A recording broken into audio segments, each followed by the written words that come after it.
Oh, it won't let me orientate. All right.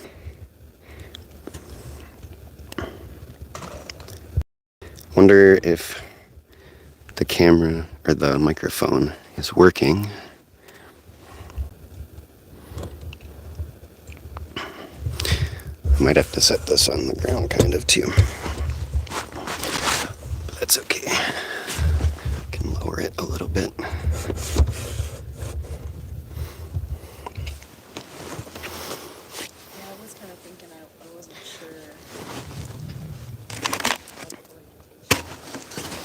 Yeah, I can't do the side angle.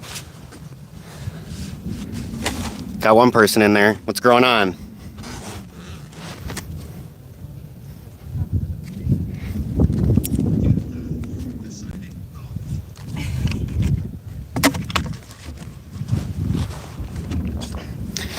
We're out here at base camp today, so it's been wet and snowy on and off. Well, half the week was rain, and then the other half was snow, and so everything's kind of melting off now. So it's kind of the point where we can't even work on the build or gather any rocks yet until everything gets melted here. So it's pretty much getting prepared for the gardening season now, which we've if everyone's kind of seen, we've been back and forth between a lot of the Earthworks and hey Rachel, how cold is it now? Oh, hey Brian, how's it going, man? Appreciate you joining. How cold is it now? It's in the 40s right now. I mean, it feels a lot warmer because we're in the sun, so that's the nice thing about working in the sun. And it's beautiful out. There's no clouds or anything like that, so this is pretty cool to be it. Who's that? Oh, Wednesday. Hi, Wednesday.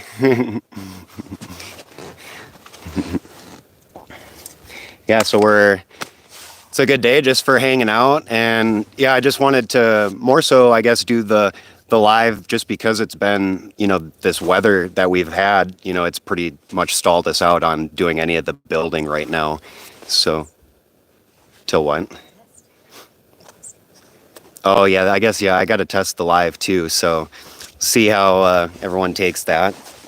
I think it'll be better once we're up top and we can kind of show a bit more. So that's a little bit what we haven't shown in the videos really so much is just kind of our base camp, and we're just staying at our neighbor's who's a property adjacent, so we have things all worked out in that way. So it's we got to hike up the hill pretty much when we want to go to the build site, so it's about packing up at base camp and getting up there. So but everything down here, that's I've got like the compost down here and stuff like that, so it's kind of, we don't have the driveway really cut in up to the build site yet, so I've kind of got some of the stuff staged down here. And that was what I was talking about a little bit before, was just the how we've been back and forth between the Earthworks and like the build and stuff like that. And it's for myself, it's just all the planning that we're doing, and it's kind of keeping us busy, but it's also just allowing us to scope the land a whole lot more. So I guess that's kind of the nice thing, is that we've been slowly, building up how we, can scope out the land, just knowing, how things are kind of functioning with everything. So yeah, nice. Yep. Heck yeah. Yeah, it's super warm out, and then it's supposed to get in the upper 50s into the 60s, I think, over here at least, later in the week. So everything will be melted off and mushy now. So that'll be nice. Well, I'm pretty sure, I think probably by the middle of the week, maybe like Wednesday-ish or something, we'll probably be able to get back onto the build. So, but kind of for now, I mean, we need rocks and a few other materials, and everything's all snow covered up there, so we can't gather all this stuff unless we want to, freeze our fingers and our hands off. But we're up top, so it's, we got to hike down if we want to warm up necessarily. We could fire up the little rocket stove up there. Yeah, Brian. Yeah, I think taking your time, building out a homestead is the way to go. It's good to see how different areas of property are affected with all four seasons. Yeah. Hey, Kakes and yeah, Sasquatch. Hey, what's going on, man? Yeah, I mean, like Brian was saying, I think, yeah, it's just like that's kind of my approach with things is taking our time. And especially because, we didn't really have the chance so much to really scope the property kind of before getting it. So we kind of had our friends that were able to look at things and take video for us. And then it was a lot of, my own kind of just observing the map, Google Maps and stuff like that, and looking at everything. So, but I mean, overall, this is super nice place. And I mean, yeah, taking our time, it's given us the time to look around, walk around everywhere. And I mean, just observe. I think I emphasize that a lot is just that, observation of a property is kind of key. And it's pretty crucial, especially when we're doing these permaculture projects and, earthworks and harvesting rainwater and stuff like that. Being able to know your property like the back of your hand, I mean, that's going to be kind of crucial, I guess, when you're trying to understand where a lot of the earthworks that you do want to, input and placement and stuff like that. And, it's kind of nice, I think, here because we have the advantage of for how intense the rain gets, during monsoon and just the way that the sheet flow goes down here. It gives us, I think, the advantage because we're able to spot more of these areas where the water's flowing. So it gives us a better idea of, where we want to place, check dams or basins or, swales and stuff like that. So, and it's a little bit strategic too, how we're doing everything. We're right now it's, with the building and everything, it's kind of not doing a whole lot all at once. So this is kind of that aspect of taking our time, that we're doing the earthworks that we have done are more so out of the way and they're more farther out on the property and they're spots that have, all the rocks and stuff like that we need. Do you have a progressive plan for plant and animal introduction? Yeah, I kind of made a video. What was that? That was when we kind of first got here about the rotational grazing that we're doing.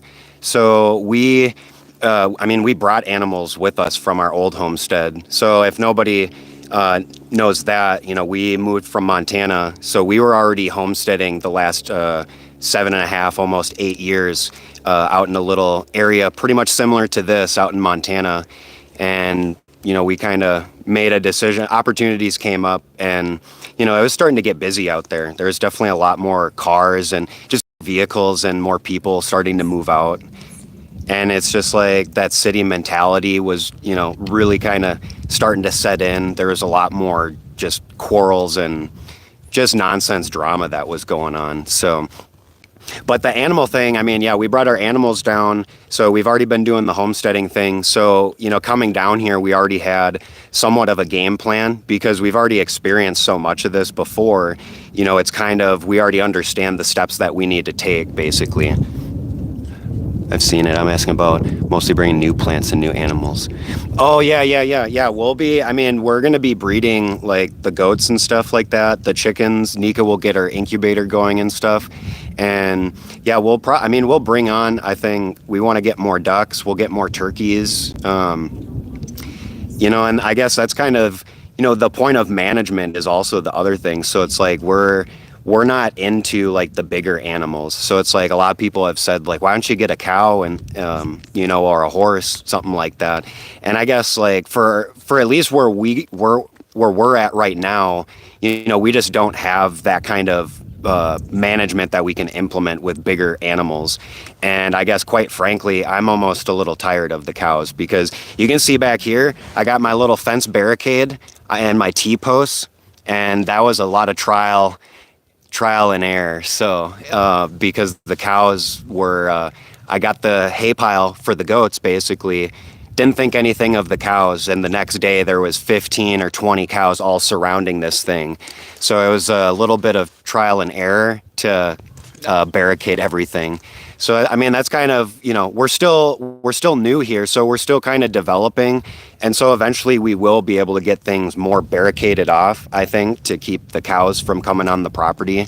Because as far as I have kind of seen, like, we kind of intruded a little bit on the path that they commonly take here. So yeah, well, a cow is a couple years away. Yeah, I mean, it might help with our friends and kind of the community maybe that we develop around here, because I think it's kind of like maybe someone else likes to do cows. I'm a little I like the goats. The goats are about as much as I can handle. So yeah, and Brian, I have cows that come around here too.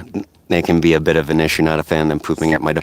Yeah, I mean, they're super clumsy and just destructive. I think that's just like my biggest take. It's like, we've done some of these earthworks up here on our friend's property here, and it's like, after a month, looking at it, they were trampling all over it. They step all over it. And then, like I said, yeah, I had to barricade this with T-posts and everything. And they still try to poke at that too. So I mean, those cows are relentless. So it's a little bit even, yeah, years away. I'm gonna be considering cows, because right now they're on my they're irritating me right now, to say the least. So yeah, I mean, I guess yeah, it's like not. I guess for Brian, like, it's like, when they're in your personal space, like, it's one thing as opposed to them being, off and not in your business. But it's like they're coming up by the RV. I mean, they're trying to eat the straw bales that we have that are surrounding the bottom that are skirting the camper. So, I mean, it's like, there's some things I have on my mind about the management thing, but I don't want to necessarily get into that. So yeah, free range cows knocking over walls and ruins at the bare eaves. Yeah, I mean, to me, it's just like, that's a management thing. And to put that on the property owners is, I have a little bit of quarrels with that. So Sasquatch, I'm East Coast. We use goats and chickens to decide an area for development. Yeah, I mean, I guess like it always depends where, that's kind of why I've said too, it's like, this is the art of land regeneration, because everybody's property is different. Everybody's got different goals and different values. Everyone is striving for different things, for the development of their property. So, and that's, I guess, like the beauty of, all these permaculture principles and, just, yeah, I appreciate that, Sasquatch. Yeah, heck yeah. Yeah, I mean, I think that's why it's, everyone is different in their ideas, but it's like that's the beauty, is that there's so many of these concepts. Like, you could get overwhelmed with, how many different things you could incorporate, with sustainability. And more so, I'm about the regenerative aspect. Sustainable is breaking even, regenerative is the positive reinforcement. So that's a little bit what we want to be doing here.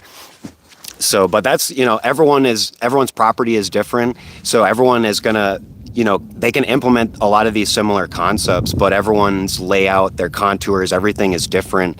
So it's going to turn out as its own original art piece, you could say, even though they're similar concepts. And I guess that's the other thing, even in itself, is that none of this is new. These are all ancient practices, like the Zuni bowls, that comes from the Zuni Pueblo people. So it's like, we want to learn a little bit about regenerative, building, or even permaculture, I think, for that matter. It's like, we can look back on our own history, of the native tribes, all these ancient cultures that thrived. And from our own archaeological standpoint, it's like, these people just had sticks and stones and bows and arrows kind of thing. So it's like, but these cultures were thriving in the desert. So I think it's like, to me, those kinds of people and, different structures and farming techniques, it's like, these are examples to take, and it's not just sticking to, we only need to do check dams, or it's only swales, and, that kind of deal.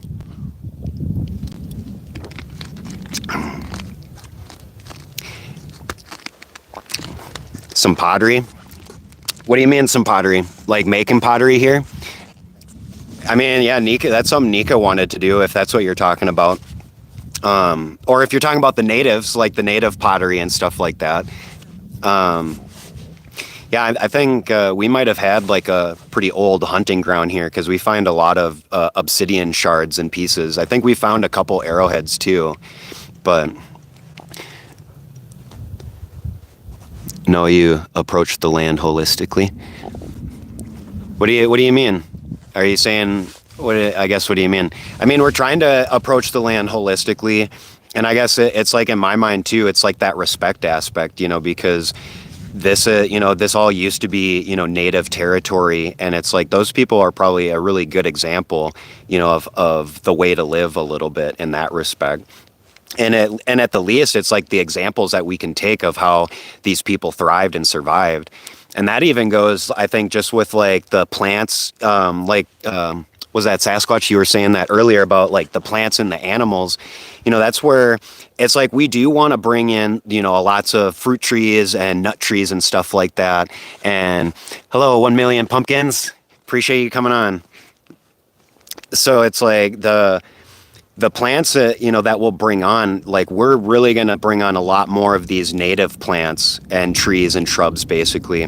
And actually it's like when we actually look around our property, it's kind of the nice thing when we dive deep into like the plants and the trees that we do have. Most of everything that we have is either edible or medicinal in one way or another, and that's where we want to propagate those, especially if they're medicinal and edible. So yes, the native people thrive because of their pottery.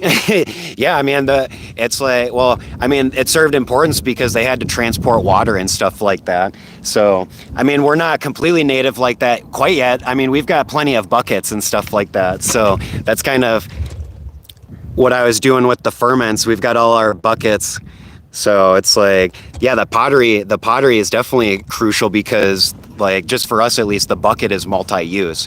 You can scoop dirt, you can scoop gravel, you can make the ferments, you can do a lot of stuff with the bucket. So, I mean, that's it. I think it's paramount almost to a thriving culture. Let's see, Sasquatch, if you're planting desert plants, aren't you propagating more desert? I mean, you're promoting the life that's already adapted here and thriving in essence. It's like all of our trees here, these are multi-100-year trees, 400-plus-year-old trees. So pumpkins, I found 3 pieces of pottery on our land. Yeah. I mean, we've only found like maybe a couple shard pieces. And I think that's like, we were mainly a hunting ground because we find a lot of obsidian and a lot of flint pieces and flake pieces, and we found a couple arrowheads. So, and we found some shed horns and stuff like that. So I think there's a lot of. There used to be a lot more wildlife here. I mean, when I came here in May, I saw antelope, I saw the javelina and stuff. So yeah, to actually go back to the desert planting really quick, like you're not necessarily propagating more desert, you're promoting more of the life that is adapted to that desert and hot conditions. So when we're I guess that's when we're thinking of, when people are considering like climate change, whether you agree with that or not, it's just, with the amount of CO2 that, they're talking about, when we are looking at all the technical advancements that they're trying to do to take CO2 out of the air, I mean, it's the simplest form that we have is just planting more. So like in a desert situation, it's like, why wouldn't we want to propagate more of the native plants? It's just getting the coverage on the soil. So it's like, that's the biggest piece is what kind of coverage is on the soil. And I guess that's kind of where my point almost is about the trees. I know there's been comments about cutting the trees and the junipers and they're invasive and stuff like that. But I guess, it's just one thing maybe, or a couple things maybe to think about just from at least my opinion. It's just observing a lot of the ecosystem here. These trees are contributing a lot of carbon material, a lot of organic material for the plants and the soil itself. So it's like, we find so many actually plants and shrubs and little weeds and stuff that actually grow a lot more under these trees. And that's also partially these trees, they gather the snow, so it's a slow drip when the sun's out. So there's help slow down the water that's impacting. So that's why you'll find the mounding that happens up there. So Granted, it's a monoculture here, so it's like we don't necessarily want to have a monoculture because that's not diversity. That's not a healthy forest system. So, Zane Walsh, yeah, appreciate you coming on, man. Yeah, appreciate it, dude. We're it's a little slowdown right now just with the winter weather, but yeah, we'll be trucking away once all this snow melts and stuff. So, focus on CO2 as reductionists. Soil health, etc., is a far wider issue. Yeah, soil health for sure. And Sasquatch, no cut, nothing till you can replace them with desirable species. I'm kind of on the table about that, honestly. You know, it's not necessary. You know, we don't want to clear cut everything. We don't want to just decimate an ecosystem. You know, but it's the permaculture way of following that succession. So it's like that's kind of my opinion too. It's like we don't want to just start planting trees and fruit trees right off the bat. You know, we kind of want to build up a succession. You know, just how a natural forest would be. So I mean, and that's where it's just my opinion. Like, you know, we can cut some stuff and at the very least, you know, I can spread cover crops and stuff around that. But it's also, you know, it's knowing, you know, that's why we're doing things back and forth, you know, and we're not just going full fledged at putting swales everywhere, little basins and stuff like that. So it's like, that's why I've taken our time and, you know, kind of observing and just knowing, you know, what materials we needed and stuff like that. So, I mean, and when you're talking, I guess, like desirable species, like, you know, in my mind, everything here is already desirable because it has edible and it has medicinal value to it. So, I mean, these things have already adapted, and so there's really no need to really cut so much stuff. Besides, you know, some of the junipers and the cedars and stuff for the wood that we do need, and you know, being able to replace a lot of those cut trees with fruit trees or, you know, or more deciduous trees, I think is a big thing, is getting more deciduous trees so we can get more just organic material covering the ground and stuff. So we have really sandy soil here. So nowhere weather is predicted to improve greatly. Oh yeah, the weather's definitely, I mean, it's getting up to the 60s, I think, over here at least. I mean, it feels like 60 sitting in the sun right now. I'm sweating a little bit. Chila-san, under the junipers next to the cacti, the best place to plant in Colorado. I mean, yeah, that's kind of what I'm saying is like, it's interesting just the opinions that people have, honestly, and it's really not to dog anybody because we all can be misled or we all can kind of just read something incorrectly, or we all have the capacity to learn, you know, at the very least, and just admit that we're wrong. But it's, at least from my just observation, it's like, we have the abundance of stuff growing. It's kind of hard to show. I mean, everything's all snow covered, so it's hard to show. But I have, in some of my previous videos, like you can kind of look at least some of the background of the video, and it's like where we have a lot of dense trees growing, you know, there's so much stuff that grows underneath it that is shade tolerant. And, you know, it kind of depends where you're looking. And that's where it's just the observation part, because there's so many aspects to, you know, just like how the climate is here, you know, just its own little ecosystem, just with its temperature fluctuations and the way the weather is. That's what I meant by desirable, more diversity and deciduous in ground. Yeah, I mean, we actually have like some of these shrubs. We have this, a shrub, it's called the skunk bush. That one is a deciduous shrub, so there's always a pile of leaf mulch under it, so it drops its leaves in the wintertime. So, I mean, that one's a really good one to propagate, and better yet, it's deciduous, so when we're looking at like trees and stuff, those are ones like in the wintertime, we can go around, we could dig those up, you know, and we can disturb the root system a little bit, but we could plant those on the swales. Otherwise, I know about the air layering and stuff like that, so we can propagate a lot of these different shrubs, so that's the nice part. Breaking the invasion monoculture. That's so, yeah, I mean, yeah, breaking up the monoculture, because it's kind of, as great as a lot of these trees are, like with the medicinal and stuff, it's like there's still a point of there's too much of a good thing at that point, because at the same time, a lot of these cedars, the junipers and stuff, these are antimicrobial and antibacterial, like they have those kinds of properties to them.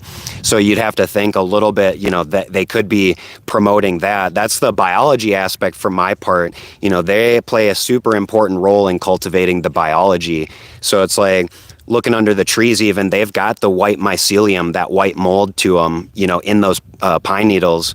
But they're all already broken down, so they're not super acidic or anything quite yet. Or they have already broken down, so they're not acidic. They're more neutral, and it's more, turning into soil basically. But that fungi that we're finding underneath that, it's pretty interesting, and that's something I want to key in on, because that's fungi, that's mycelium that's adapted to this hot and dry climate. So that's kind of the thing. I'd want to propagate that stuff more so, because that'll do the best with kind of you can give it a lot of neglect, is what I'm kind of getting at there. And that's something I add to the compost pile even. Oh, it's kind of off to the, where is it? It's off to the side there. I add that to the compost pile too. There's the natural bacteria and stuff that's already here, the natural fungi, because it's just like the plants, they're already adapted. So why not cultivate what's already adapted and promote it here? Because if what's going on here is a result of part of that biology, then why wouldn't we want to promote more of that to create, a denser canopy? We can get into, more deciduous trees and stuff like that. So you have more grassland here and fewer junipers than you, and the ground is more bare under the trees. Some say the junipers are latecomers that hog water. So, get a drink of my water. Yeah, that's what I was kind of mentioning is, like, I think there's a little bit of a misconception, because it almost, like the tree thing that 1 Million Pumpkins is saying, I think, you're saying facts, Sasquatch. I honestly think that that's not true. And it also, I think, depends on what do you mean by it's hogging the water? Because when I'm thinking of hogging the water, I'm thinking that nothing is going to grow in the air, under the tree or around the tree. But that's the thing to observe, is that we have so much grass, we have different plants, we have shrubs, we have stuff that grows underneath these trees. So I think it might depend on where the tree is located, and that goes into the sun angle, how much sun is it getting, the moisture and stuff, because, that could be why there's nothing growing, because there's not enough sun for, the plants to get. It's too thick of a canopy, so you could open it up. But that's where I'm having trouble thinking, like, where are these trees sucking up so much water? And when we're thinking of planting, fruit trees and deciduous trees, don't these trees suck up a lot more water than the trees that are already adapted here to hot and dry, basically? So that's a little bit, my opinion at least, of like, I think that's just misconception. It's that's Google search, basically. V Cooper 52, yeah, appreciate it. Add several ponds is feasible. On a 3% slope, yeah, you definitely can. If you look into keyline design, that's one aspect that kind of utilizes like the little crevices and hills and stuff like that for digging ponds, and kind of it eliminates the amount of energy. You don't have to dig so much when you get into these keyline spots. There's a few videos, if you just type in keyline design, there's some videos that kind of go in depth about that. But you're in northeastern North Carolina, yeah, it's like, how much rain do you get? That would be something to kind of consider, because it's like, how many ponds do you really need if you're getting 33 inches or more of rain? Everything's going to fill itself up all the time, basically. 1 Million Pumpkins. Are you having any luck composting in a pile? Our piles are just desiccate. It seems better to bury it. We turned a foot of rabbit litter into 4 inches of beetle larvae castings. Beetle larvae, that's not too bad. As long as it's not a bunch of flies, right, that are bugging you. And we all know how annoying flies are, but it's like beetles, and like that's why they do the black soldier fly larvae and stuff, because those guys compost like no other. They'll break stuff down way better than the worms do. But I have had luck with the pile. And that's why I was mentioning earlier, like cultivating the biology that's already here. These trees are providing really good fungal activity because of what they've composted on the ground over the years. So the fungi and the bacteria that's underneath those trees, especially, we could consider more important, because they're next to trees that have antimicrobial and antibacterial properties to them. So, that could be a concern if you want to put into a pile. Maybe you're decimating, the other population of microorganisms. And I think I don't have a microscope or anything, so I can't, speak reality into if that would be an issue or not. But I mean, even still, we're cultivating all kinds of biology, but water is definitely important. So, watering for how dry it is too. I mean, we're getting 14, 15% humidity. So it's super dry. So, that's where it kind of goes into, I have a temperature probe, so I watch the temperature on those piles and stuff, but I know how to turn piles in less than a month, basically. And this pile over here, that was a huge pile of manure, basically, from a farm that they donated to us. But that was, I was turning that maybe once a week, so... But it's doing good. That stuff is good. It smells like soil. So that was less than a month. And then now it's just kind of cooking, more so. It's just absorbing more moisture and stuff, getting the snow on it and whatnot. So by the time we're coming into spring here and ready to plant, we've got stuff ready. So that's a little bit too why I'm doing all the ferments as well. So I'm getting all the ferments ready. We just can't build or do anything right now. So now I can kind of focus a little bit on the biology part of it. So that's kind of our take, is getting biology started, getting those situated, and getting our garden beds situated before we do any planting of anything else. So that goes the same with like our swales and everything like that.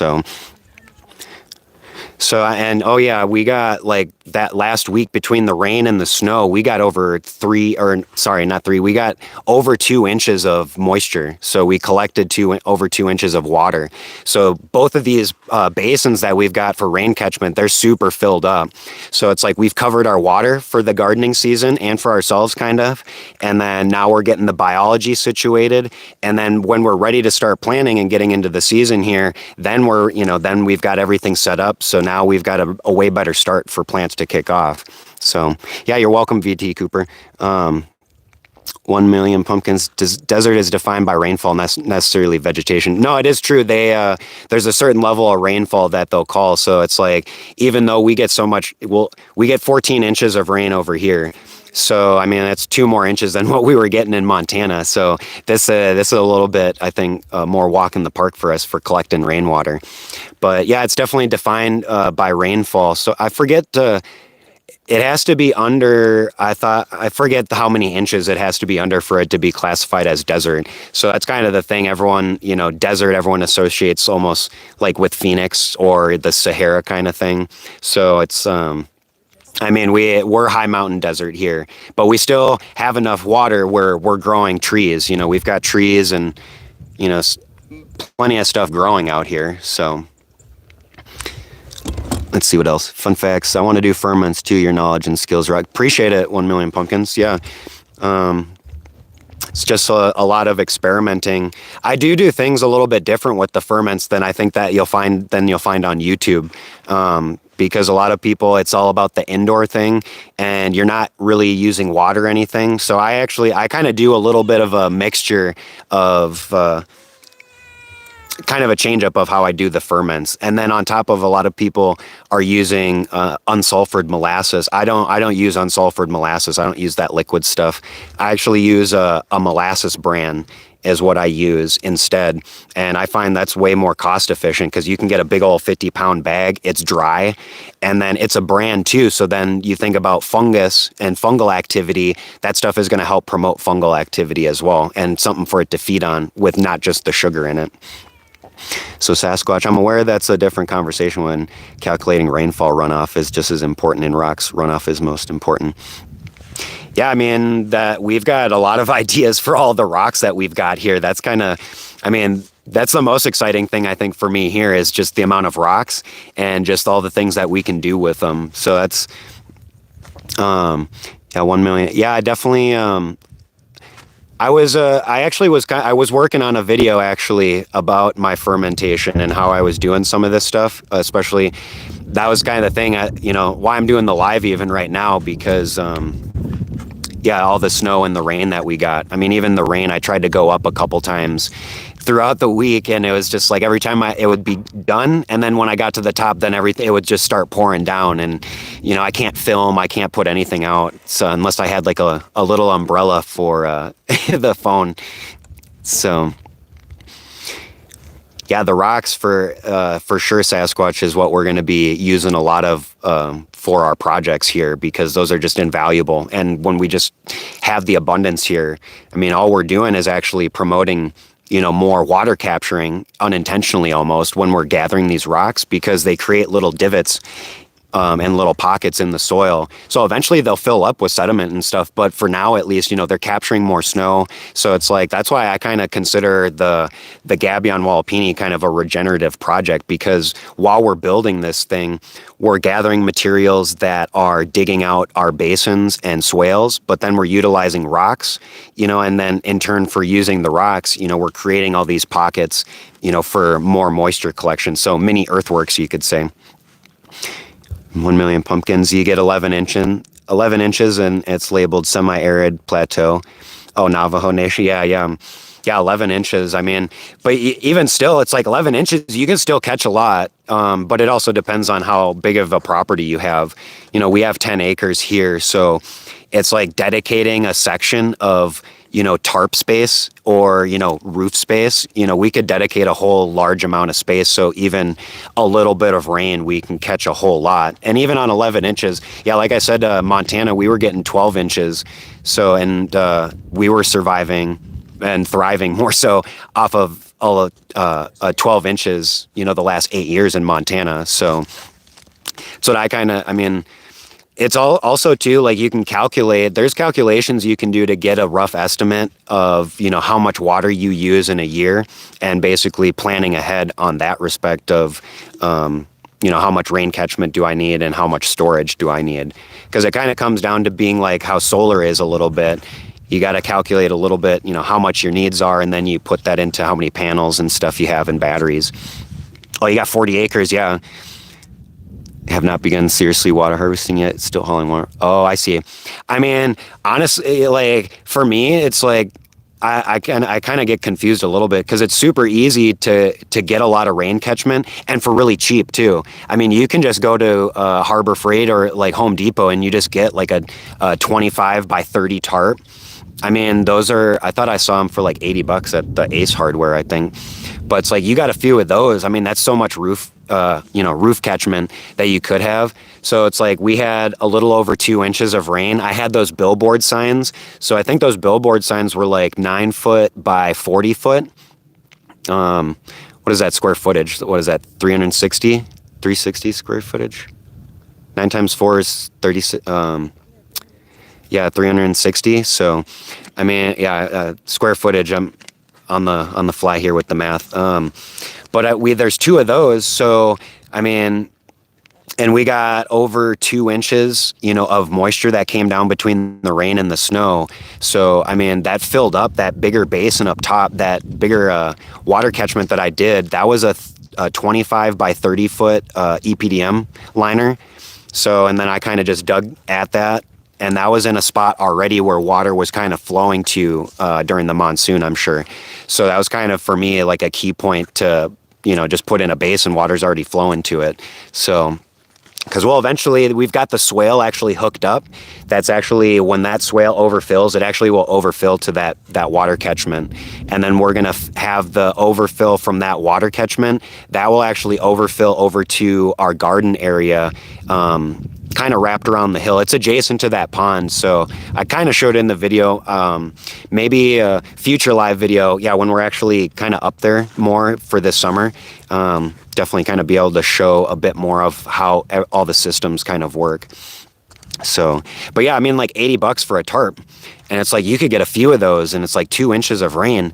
I mean, holy cow, that basin is full, and that thing can hold, I think, when it's properly dug out. Like, I don't have it, all the way finished, obviously, you could tell, maybe from the videos, but it's definitely far from being finished. But that thing, when I've got it all dug out right, that thing will hold 14,000 gallons. So even right now, the fact that it's so full, like right now, it's about to overfill to the swale. So, I mean, there's at least a few thousand gallons worth of water that we caught just from that week. And for our needs, at least, like, I have rough calculations, and I'm sure it can vary, between, certain days, or, how our water needs and stuff like that. But it's like 14,000 gallons will actually meet our personal needs for a full year. So just from that week of rain, we already caught our year's worth of water. So if it didn't rain at all through the whole rest of this year, no monsoon rain, we'd still be able to make it until next winter, basically. So think that's it. I think I was talking about that before. It's just like that's the key thing about planning, and just like Brian on off-grid backcountry adventures, he was saying, taking things slow and steady, and I think that's just kind of the thing. It's like, why not enjoy the property a little bit, and walk around, take a stroll. I mean, there's nothing. It's only good for your health to take a walk and breathe in everything. But then it's just like that just gives you the chance to observe everything and watch, just how the water is interacting, and getting just a better idea overall of just how to plan everything. So I think, and that's where it just goes into observation is key, but then also it is with the permaculture a little bit that, it's taking things little steps at a time. Yep, speak of the devil. There's Nika chasing the cows. They heard me talking about him earlier.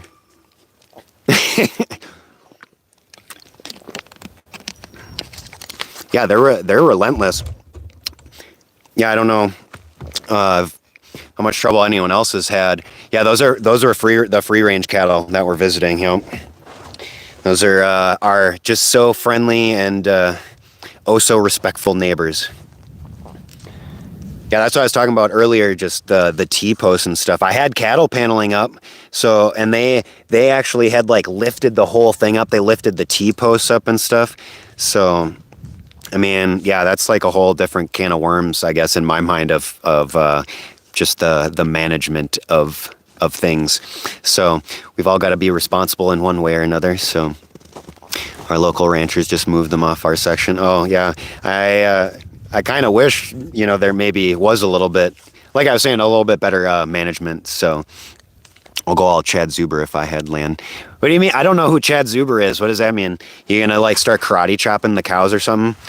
I mean, we chase them off. I've got my slingshot, so it's I just kind of throw some rocks and stuff at them, basically. Otherwise, it's running after them. But yeah, it's kind of until we kind of get some barricades going one way or another to keep those buggers out. Because yeah, there's no way to be planting stuff or anything like that when those things are on the prowl. So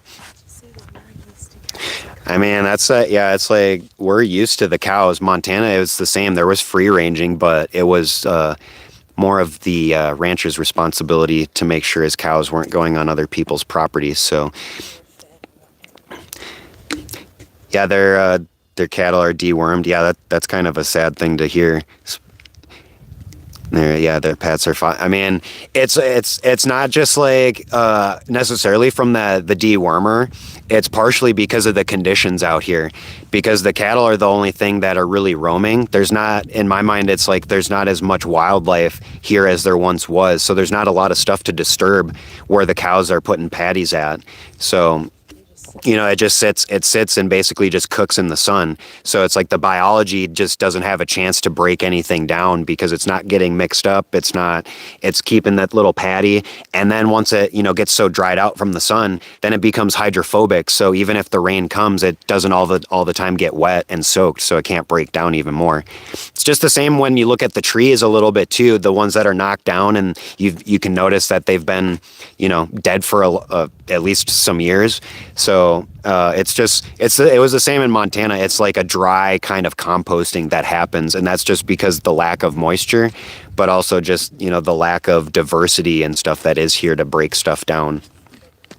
And then it's also just for how it gets with the monsoon, for how wet it gets, and then it's just how dry it is too. I mean, like I was saying earlier, 16% humidity when we got here in September even. I mean, that was it's definitely super dry. So We finally saw some dung beetles on our sheep manure. Yeah, yeah. There's definitely all the scarabs and the dung beetles around here. It's pretty cool because we've definitely seen a lot. You know, we had dung beetles in Montana, but there's a lot bigger ones here. So I think it's kind of cool to see the diversity of like insects that we have. Because when we first got here, like by the RV at nighttime, it was just there was just so many praying mantis everywhere. So that was super cool to see, like all the praying mantis and seeing a lot. We saw the tarantula. We saw a couple tarantulas and what is it? Those tarantula wasps and stuff like that. So it's been cool, like, observing and then getting to know more of like the ecosystem here, knowing more of like what plants, what insects, the animals and stuff. So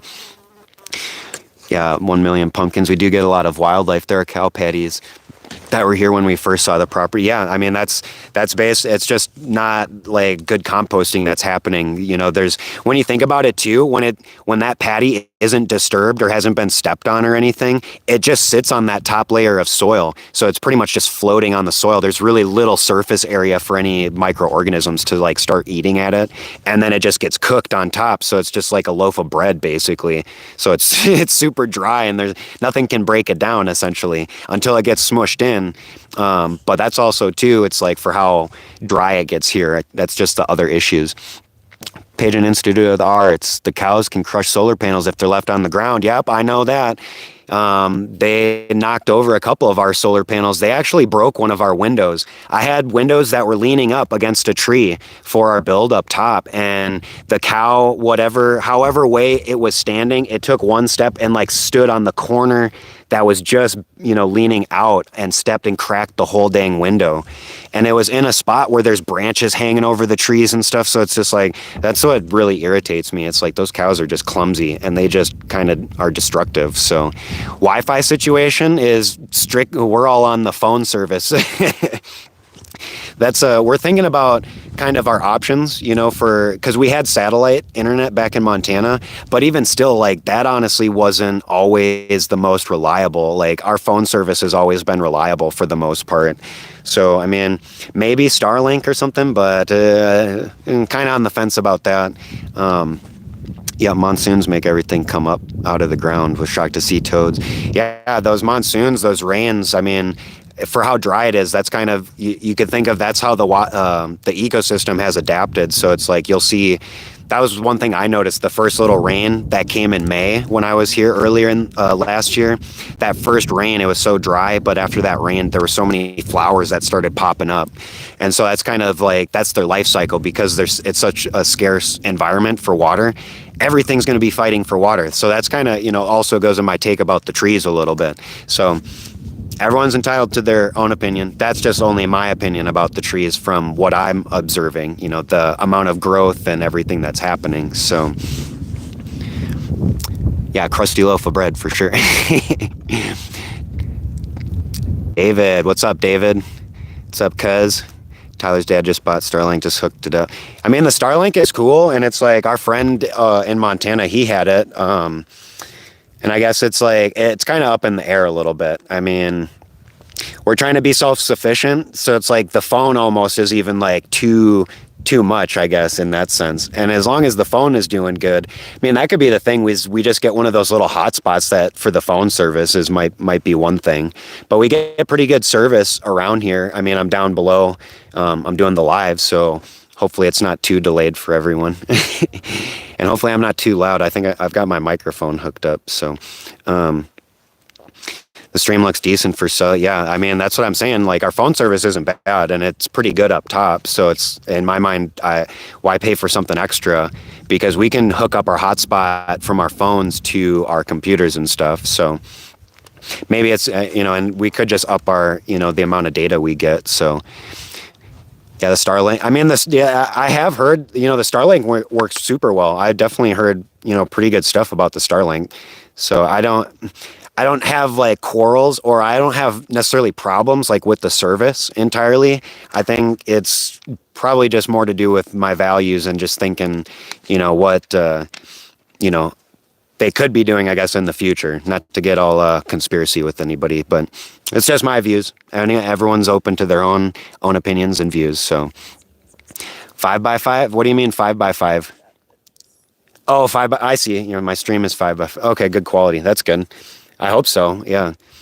I was hoping so. I get 2 bars of service where I'm at. So even in the RV, we get a couple bars. So that might actually, it'll be the curious thing once we get the Earthship, the Gabion Wall-apini Buil, because in the old Earthship back in Montana, it was hard to get service inside of the house. So we'd have to sit up against the window, inside and to get service. So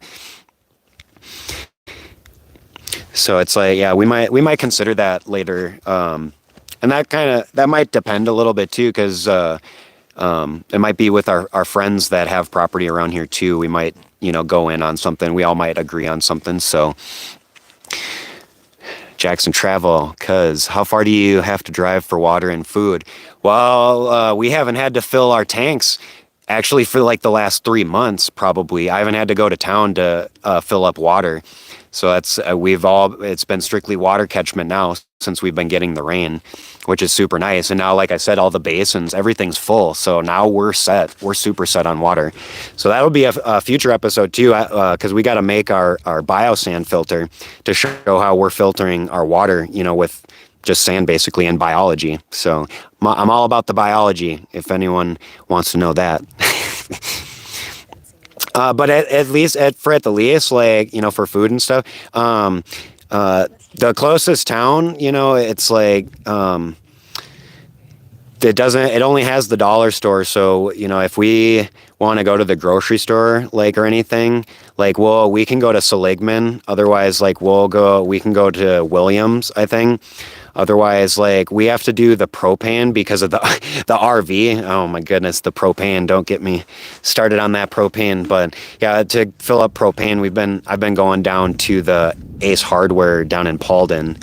So, and that's actually a fun drive because you get to drive through the national forest. So, and that's like a 40-minute drive. So, compared to Montana, it's all just super similar. It's really nothing. I think it's a little bit shorter. So it's actually and we're not, the old property in Montana, we were coming down this super steep, like, little back road to come down the hill to get onto kind of the county road and stuff. Super sketchy. Especially during winter with the amount of snow that we would get. It'd be insane. Jackson travel, he knows a little bit about that journey on the hill, the edge of the hill. Daniel Isbell, maybe you just start with fencing in a small area now and put off fencing on the whole property later, safe place for windows and such. Yeah, that I've got kind of the windows a little bit more barricaded now. I put some stuff around it.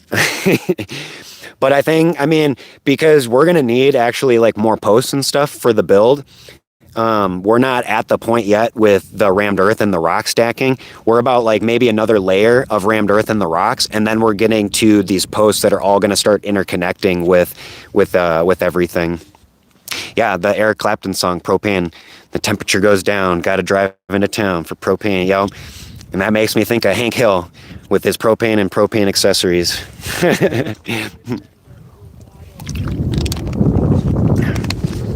So, like, also too, I think for like fencing, we had the other idea of kind of doing like a little bit of a wattle as well.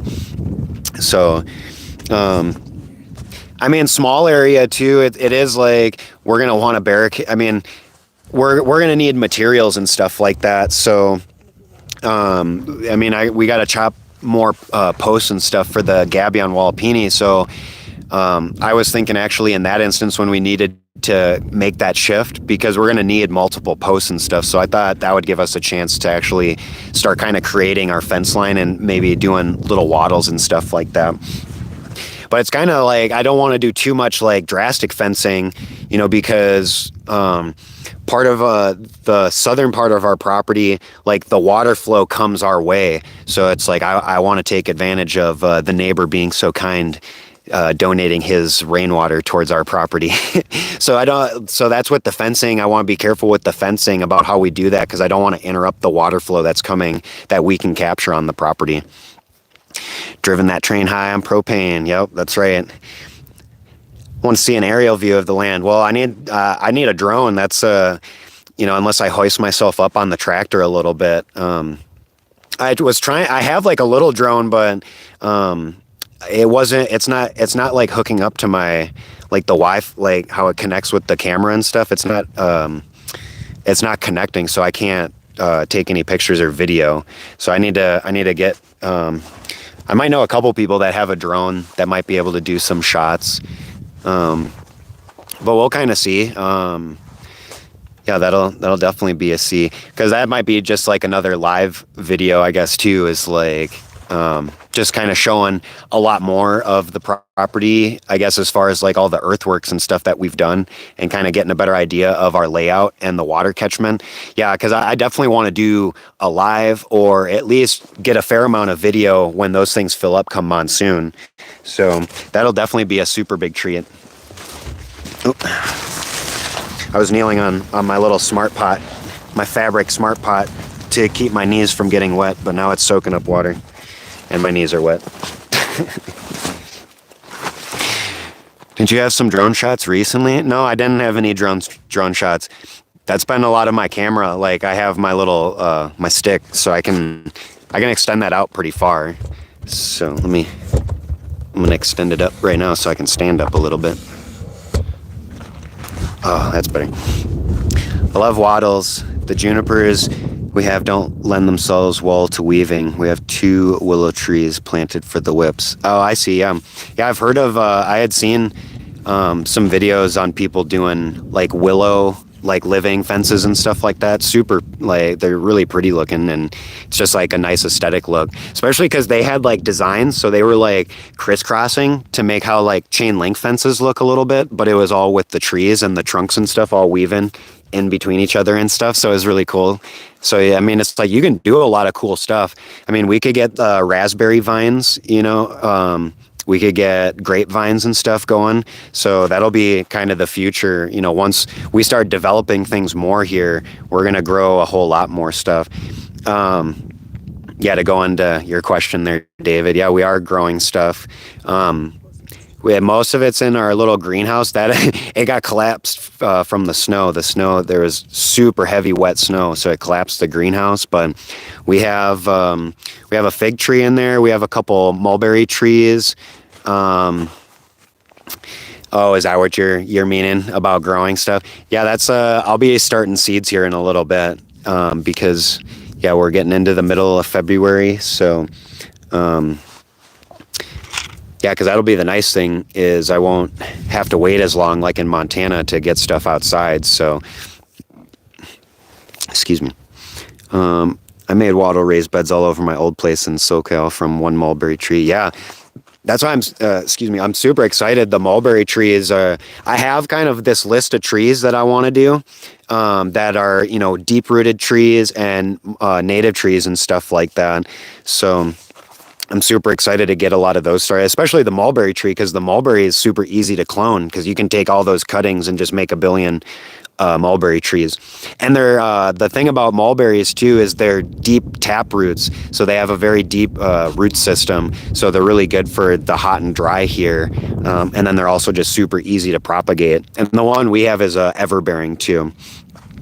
You have a wigwam made of red willow. Yeah, that's super cool. I mean, it's like super cool, the world of like plant trellising and like how you can kind of design things and, you know, utilize nature to your advantage. So that's my big thing is, you know, utilize nature. We got to work with nature because it can do a whole lot more efficient things than I think any machinery we have kind of nowadays, especially when it comes to CO2.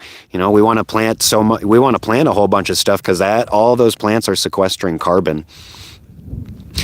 And then when is your last frost date? I haven't actually looked. I think it's like April, because our plant zone is 7B. So I think that's getting into April and May, kind of, I think. So, but I mean, even still, well, it's kind of also like I don't entirely go by those frost dates. Like I'm more so outside kind of observing and looking at the weather. And, you know, certain stuff, if you have like a hoop house and whatnot, I mean, it can definitely survive and have a good jump start. But I mean, that's why we'll be doing the Gabion Wall-apini. That's like an earthship style, so the double greenhouse. So We have, I think there's ideas that I've been thinking about, and I told Nika about, a triple greenhouse basically. So we'll have a hoop house off of the front of that even to get things even more started. How did your roads hold up in the storms? The roads, I mean, pretty mushy, but the road's already terrible, like definitely not maintained at all. Very neglected. But I mean, for the most part, it's all full of rocks. So there's really, when we drive it, there's not ruts or anything like that necessarily. There's spots where the water gathers, but it's like, it's kind of mushy, but it's not like you can't put it in 4-wheel drive and, get out of here. So, and we're really, it takes us maybe about 20-25 minutes to get, from back here onto the highway basically, or onto the paved road. So, yeah, the roads held up well. I mean, it's not like the rain or the snow was super intense. So that's like the thing is like we got over 2 inches, but that was over like the week periods. So we need that's why the monsoon rains, that's why everything sheet flows the way it does, is because the rain comes down so quick and in intensity, but also there's so much at a time. Whereas, it was just drizzling here consistently like for a few days and then it snowed. So nothing was sheet flowing, so it's not like I could necessarily get any video of any of these earthworks filling up or anything like that. I think we'll have to wait for monsoon rains. Maybe May, we'll see, because when I was here in May last year, that was, it usually doesn't get monsoonal rains, but we got a monsoonal rain and it filled up our wash that we have on the property back here. So that thing was flowing like crazy. Got 1 million pumpkins, hoping to get a lot more trees started this year and propagate the few we already started. You guys are very motivating. Yeah, appreciate that.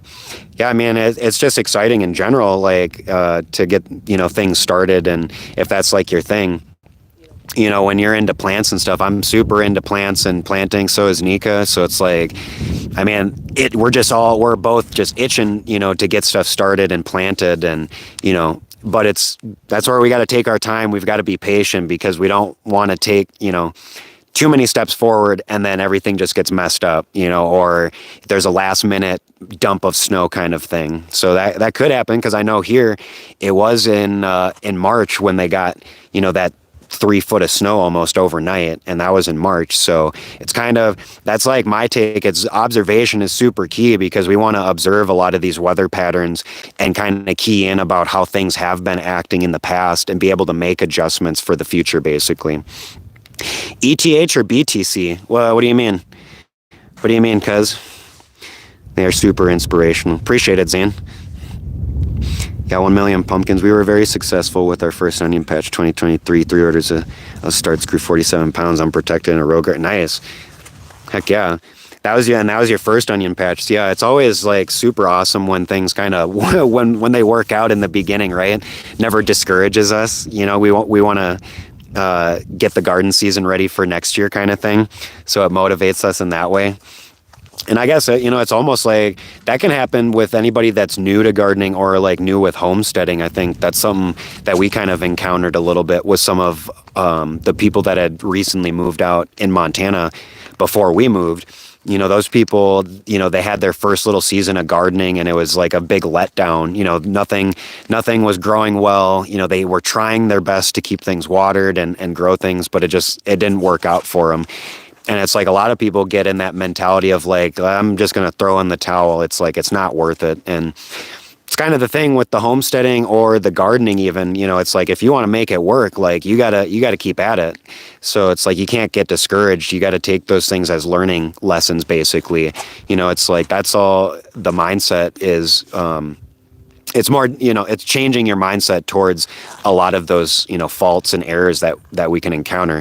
Because it's not like when we first started, we weren't growing a huge abundant gardens or anything like that. It was a few things here and there, but it was over time with gaining experience and learning lessons and trying different things. That's where, the kind of the perfection or the perfecting, more so just the improvement that was made over time. So yeah, we've got, Nika's got some walking onions that are regrowing back. And then we've got a few of our strawberries. They're June-bearing strawberries, but those are starting to peak up, which is nice to see. And then we also have a few fruit trees. We've got a couple apple trees a couple pear trees that we had started from seed. And then we've got the mulberry trees, the fig trees. We did have citrus, but it definitely we didn't have the conditions for the citrus to survive. So all that is dead. So we'll have to start over. And which is totally fine, because then it's like a learning lesson. It's like, well, we just need to find, native, or not native, but more acclimated fruit trees for growing here. So I think that's kind of the other thing too, when people want to garden or start a permaculture food forest and stuff like that. Everybody can get caught up in like, oh, I want to do all these different fruits. I want to, grow, jojoba. I want to grow the peach and all that. But it's like, sometimes we got to differentiate a little bit from our wants and our needs a little bit, because, if we wanted to grow a certain kind of fruit tree, but that thing is taking up a whole lot of water, I mean, that's going to take away water from other stuff that we could be watering and more sparingly. So, and that also depends, like, is it going to taste good in the end? Is it worth it to grow that kind of stuff? So it's like, we want to be efficient here. We will be doing like inputs and stuff like that, but we want to be efficient with how we're planting and what we're growing here. So we don't want to grow things that are going to become a pain in the butt later, or that are going to require a hell of a lot more watering, basically. Did your dragon fruit survive? Oh, now I recognize who you are. I totally forgot your name, dude. Pangean, Institute of the Arts. I remember when we met up in Seligman. The dragon fruit, I don't know if they're doing the best. I don't think we've had really, we're in the RV, and honestly, the RV has had kind of problems with the furnace. So it's like, we haven't been able to keep things like at optimal temperature. So it super sucks. I was like, just thinking about our conditions and watching everything. It's like, gosh dang. But that's just a learning lesson for us. It's like, we probably should have made that decision almost. And like, it would have sounded rude, but we almost should have told you, like, maybe you should keep them at your place or something until it gets warmer out. So, because now, we're going to have to start over anyway if those ones don't make it. So it's like, we super appreciate it. I tried to germinate those jojoba seeds too. They ended up getting like moldy or whatever. So I don't know. They got white fuzz on them, which wasn't like a huge deal, but you'll give me more. Oh, sweet, man. I appreciate that. Yeah, because I think we'll just be better in a better situation once it gets a bit warmer here, because we'll be up top, like we'll be in the gardening, situation. But the greenhouse will be more situated, so we'll be able to get that situated. Yeah, Zane, it's super giving. Aren't those low desert species? We can grow those. That'll be the nice thing with the Gabion Wall-apini is the double greenhouse. So we'll have, if we do the triple greenhouse, we'll have 3 different zones basically of growing. So that outer greenhouse, that third one, that one will be, we can extend the season and get things out earlier. But then that middle greenhouse, we definitely can do more tropical fruits through the winter in that. So we're actually considering about growing pineapple, and we'll kind of see what we can get away with inside of that greenhouse. And then the inner greenhouse, we definitely for sure can have like, we could get like those dwarf citrus trees and stuff like that too, if we really wanted to. So, yeah, the low desert species. Yeah, I was pretty sure they're low desert species. So, heck yeah, glad more people are connecting on here. It's a small world, right? There's someone that we always know. Yeah, I definitely appreciate that, Pangean, getting us more. Yeah, because, I'm doing like the compost and all the ferments and stuff the last week here, and getting everything ready and kind of staging it too, so that we can start bringing it up. So we'll be definitely rocking and rolling. Homestead Kelly, hi. Yeah, peace to you. You're baking some bread. That's all right. Yeah, I appreciate you watching. Yeah, you've been on for since we were in Montana. Like, I actually was looking back on some comments, and I was just like, oh, holy cow, you've been a subscriber for a long time, like for multiple years. So yeah, super awesome. I really appreciate the support. Appreciate everyone's support. This is it's not only kind of like a farmstead, homestead, journey. This is kind of the Greening the Desert project that, we're taking on. So, and that's kind of, our end goal is like, we want to, kickstart things here, but it's like, that's why we want to grow all these native trees, the deciduous trees. We want to grow all, this fruit, the food forest here. But that, it's like the mulberry. It's like super easy to cut a bunch of branches and send, some of the stuff. So send them to people. Hi, Sam. Hey, Cal. Thanks for jumping on. Yeah, Kelly, you were on since the dome, I think, just about, or maybe it was when we went up top and started building the second Earth show. But I know, yeah, I was pretty sure. KC or SF? What do you mean KC or SF? Yeah, you talking about San Francisco or Kentucky or Kansas City? I want to stay in Arizona. We already made it was a big enough move to come here. Oh, Super Bowl. I see. Kansas City.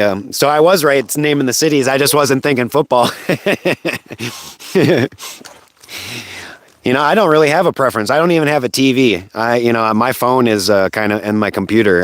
So I'm not watching really sports or anything. And quite honestly, I'm too busy for sports. It's like we got rocks to stack. We've got, this desert to regreen. This is the Super Bowl right here. This is the touchdown. Yeah, we got to chase the cows and, we got to move the goats and stuff. Yeah, I'm learning about growing at higher altitude. Oh, you're at 6,150? Okay. Oh, in SoCal. I see. 1,000 foot. Everything is shorter here. Snap peas from Cali grew 12 foot here and compared to 2 foot. I see, yeah.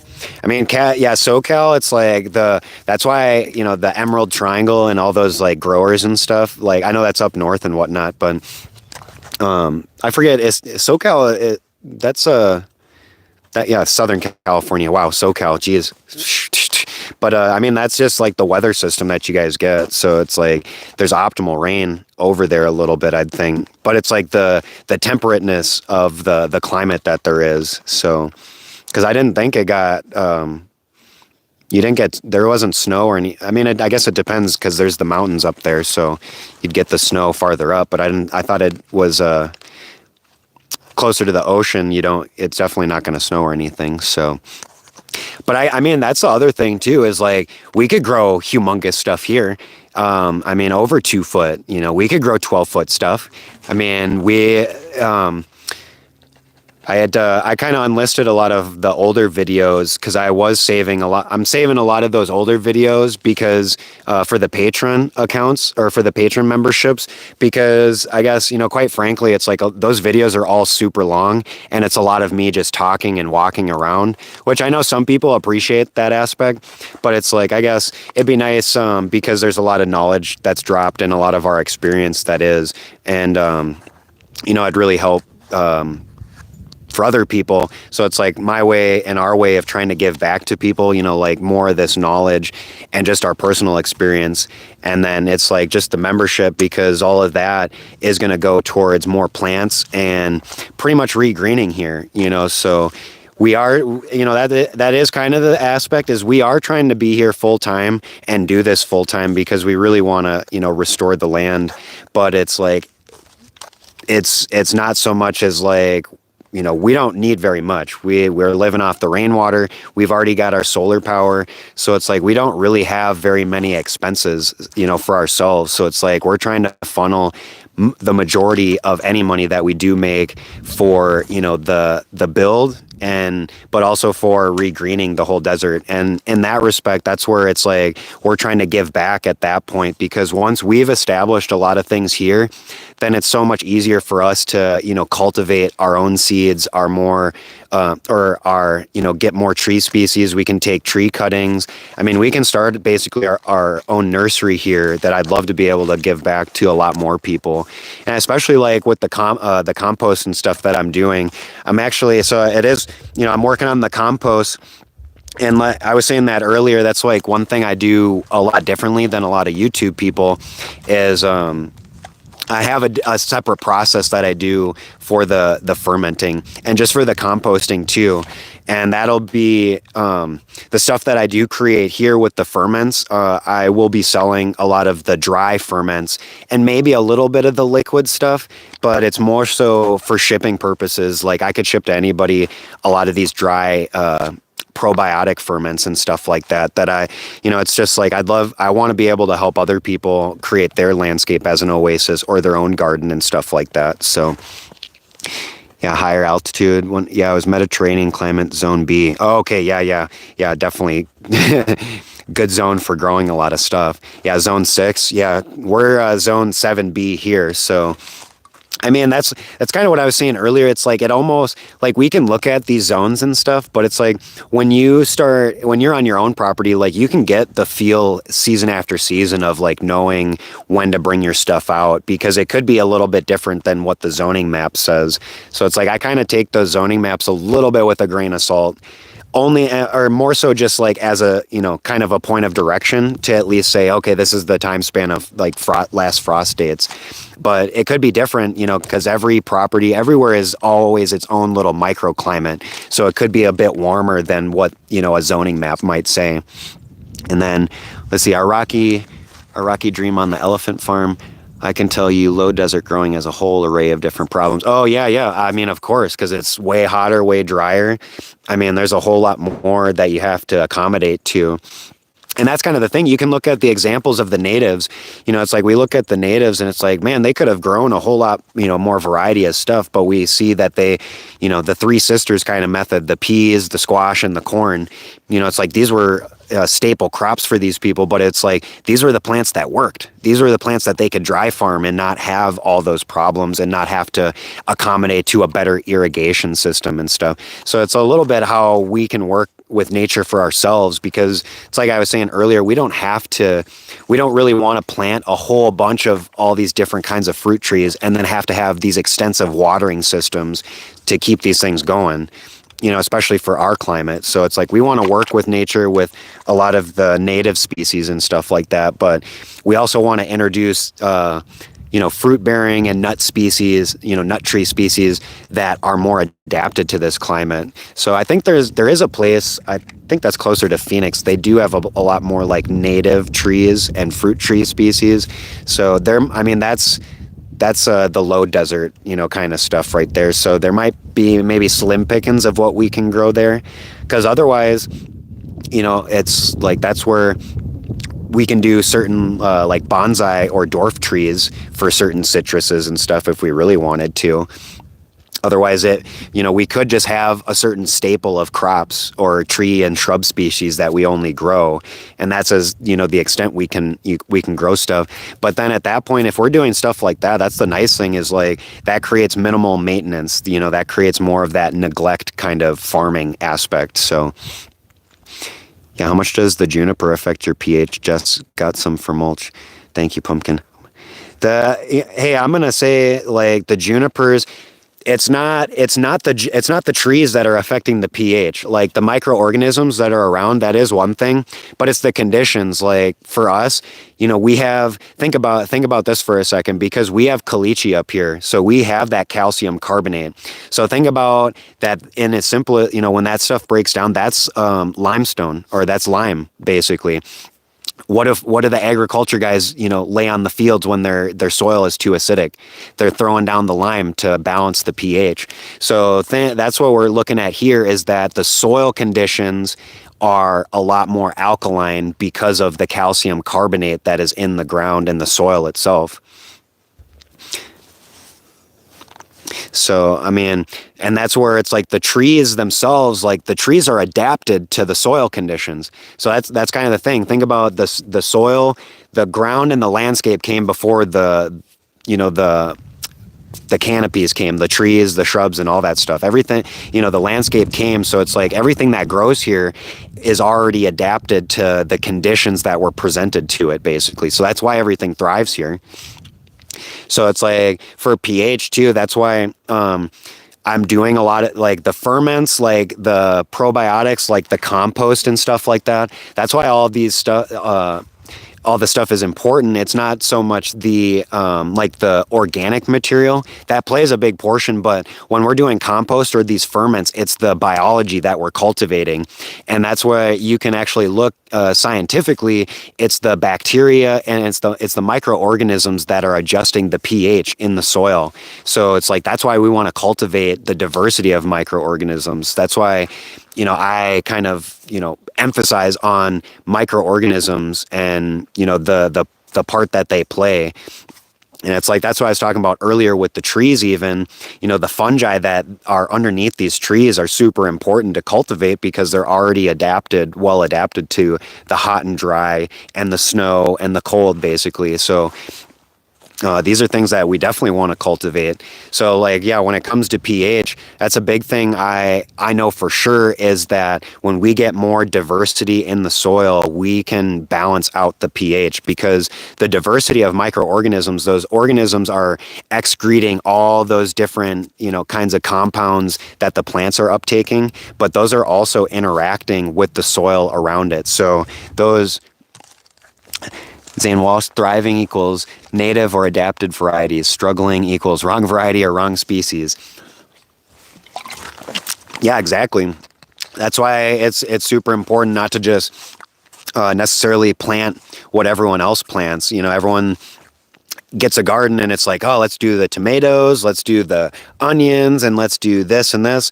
And a lot of it is just very typical stuff, and yeah, humus is humic acid. I mean, you can get humic acid off of finished compost. You just need to strain it, basically. So when you strain it, think about, why we brush our teeth. We brush our teeth because those microorganisms are stuck to our teeth. That's why we got to brush them, because they create glues that make them, they're glued to your teeth. So it's the same with like the microorganisms in a compost pile. But when you strain the liquid or strain water through the compost, you're going to strip all of the humic acid, basically, and leave the microorganisms. So that's called what is that? That's the compost extract. Or no, that's not the compost extract. That's the humic acid extract that you can do. Yeah, biofilm. Yeah, the biofilm, that's kind of... we'll get into that probably way later once we get more things set up top. But the bio sand filter, that utilizes biology. So there's a biofilm that covers the water and the sand that you're using. And essentially you're utilizing the biology to eat and take away the viruses and pathogens. And even the biosand has been shown to take out heavy metals as well. There's people that were taking super muddy, dirty water and filtering it through that biosand filter, and then they were getting the water tested through a lab, like from the city or whatever, and their water was coming back 95-97% purity. And that's with that remaining percentage is stuff that we don't have problems with. It's not going to make us sick or anything. So, on top of the sand in the biosand filter, that sand is positively charged, so it'll actually end up attracting stuff. So yeah, it'll attract stuff in the sand, anything that gets past that bio layer. So it's super cool. Yeah, it'll be super exciting to start building the biosand filter to kind of show everyone how that works. And just coupling that with rainwater. The rainwater for the most part is already pretty clean. So then the biosand filter will just make it cleaner. And on top of, you don't have to replace any filters on it. There's no filters to replace. And in the worst case scenario, you got to poke the sand and kind of break up the bio layer of it. Excuse me. So you're just breaking up the bio layer and kind of just resetting everything. And I think for that system too, it kind of it takes about a couple weeks to get the biology going on there. Zane Walsh, let's see. We've learned a lot about water harvesting and storage and potability over the last 10 years. That's the journey. That's what everyone's got to learn, right? It's we can watch all these videos and stuff like that, and that's kind of one aspect is, watching and then actually doing. So, but water, you definitely don't want to get dysentery or anything like that from your water catchment, and making sure it's clean. So, I mean, people have all kinds of systems. It's like, I know some people that are running a UV light and stuff like that through their water lines, and, you know, it's like a triple filtration with the carbon filter and fine micron and then the UV and stuff. So, I mean, there's a whole lot, and I guess that's why I like the biosand filter, because, you know, it's just like, you know, the evolution of everything. So it's like we can be introducing, you know, the biosand layer. I kind of like to think, you know, we're helping to we're introducing not necessarily like bad biology to ourselves, but it's like digging in the soil a little bit. You know, we're acclimating ourselves, and then it's like the biology that is cultivated in those biosand filters, it's always super good. It eats organic material, it's eating the pathogens and the viruses and stuff. So it's all beneficial stuff that actually is cultivated. Yeah, Giardia, what was it from his water filter? Yeah, Off-Grid Backwoods Country Adventure. He was talking about that on his live the other day. How his it was kind of like a Katydin, like one of those pump kind of water filters, but I guess like his had like a crack on the side of it that he didn't even know about. So the water was skipping past the filter, and he was drinking that water for a minute, and yeah, he definitely got really sick from what he was saying. So, yeah, I mean, you definitely want to be careful, like with your water sources, I think is one thing. And just, you know, being able to understand, you know, potential hazards, you know, of drinking creek water or, you know, your own rainwater, you know, out of the catchment or anything like that. So, but in all our 8 years, you know, we've had the biosand filter for, you know, since the beginning, basically. I made a bucket, 2 buckets I kind of stacked on each other, and then I made a bigger 55-gallon barrel one. But we've never gotten sick from any of our water. And quite frankly, we had poured some pretty, like, you know, gunky water in it at a time or two. But even still, at the end of it, always came out clear. And, you know, we've lived off grid for, you know, 8 years now. And I guess that's like the biggest takeaway I see is like we've never gotten sick from the water. So I think at least for ourselves, but it's not like, I guess it's not like we've had to go to the doctor or anything for stomach pains or anything like that. So as far as we know, at least, like we haven't gotten sick from the water. But that would be one thing I would love to do in the future, because I know one of my friends wanted to see something. He wanted to see like some test results on like the biosand filter and how that worked. So yeah, I'll definitely, once we get more established, that'll definitely be something to look at.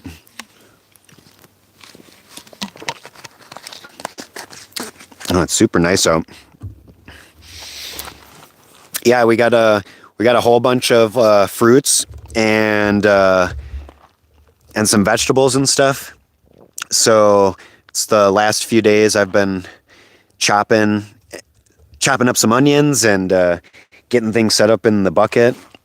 But yeah, it was super nice of a couple of the grocery stores and the food bank that we got some donations of like moldy fruit and stuff like that. So we got a lot of the moldy strawberries and moldy grapefruit and stuff like that. So that's kind of where I do kind of some different variations with it. I don't just throw everything into one bucket or anything like that. So I'll kind of see how I put the clips together maybe a little bit, because I actually had problems when I was filming this. I totally was not paying attention. I thought I was in like the frame, but most of my clips and my time lapses I was taking for doing my ferments. Especially when I was talking, I was cutting my head off. Basically, you could only see my mouth. So I was just a talking half head. Kind of close. Hopefully I'm not too loud in the microphone or anything. Yeah, this has been great here. This is, you know, are we in the middle of February? It's the 12th. So we're getting close to the middle of February. This has been super awesome. I thought Giardia came from poop in the water. I mean, Backwoods Off-Grid Adventure, Brian, he was going to a stream, I think, is what the deal was. So it's like, yeah, I think you can get Giardia if you're drinking water from the stream, because think about like cattle, you know, anybody that, you know, you never know how. I guess that's one thing. Look how many miles up the way that water has to travel. So, and it's kind of up to your guess and your discretion to how many things have done whatever in that water for it to get up to where you're about to try and drink it. So, and I think that also can come to if like someone's septic or something isn't, properly built, or like the leach field or something, because then that could definitely contaminate like well water and stuff like that, I'm pretty sure. So, but I mean, we've lived off of rainwater, so it's like we don't really have that problem. We've never had a well before. We've only lived off of rainwater. And then, I mean, besides like we would have to get water runs because of like gardening and stuff, we definitely didn't have enough rain catchment, before for doing 100% gardening. So we would have to go to people's wells, like neighbors and stuff. But that was well water, and it always turned out good. There was some neighbors you had to watch out for because of, their water smelled super like rotten eggs. So a lot of sulfur in their water. So it's like, we definitely made sure not to drink those people's water. So yeah, the weather's been clearing out. So yeah, I've been kind of moving and staging everything for the ferments. And then I was actually in the midst of wanting to turn the compost pile, well, not turn it, but I have all these smart pots here. So if you don't know, let's see if I can get it there. Yeah, there's the smart pots. They're these fabric pots. I don't know if I'm sure some people have heard of them. The fabric smart pots. And actually I'm going to end up putting that compost into each of these, each of the fabric pots here. Because these fabric pots are, I think I have a couple that are 200-gallon ones, and then a few that are the 100-gallon smart pots. So they're the huge things. So it's like, look how super huge.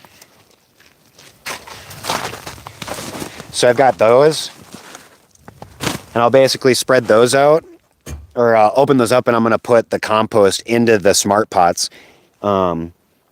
Basically, it's going to be for transporting, like mainly, so we can get these easily, the compost easily up the hill, up to the garden areas and stuff like that.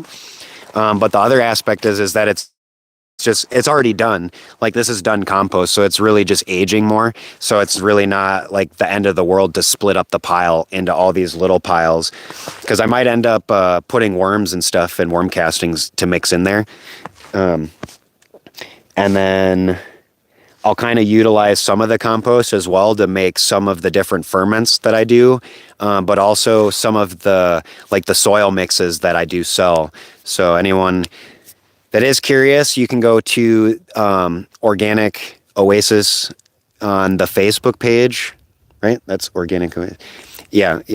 I think you might have to type in farm. Yeah, Organic Oasis Farm on Facebook.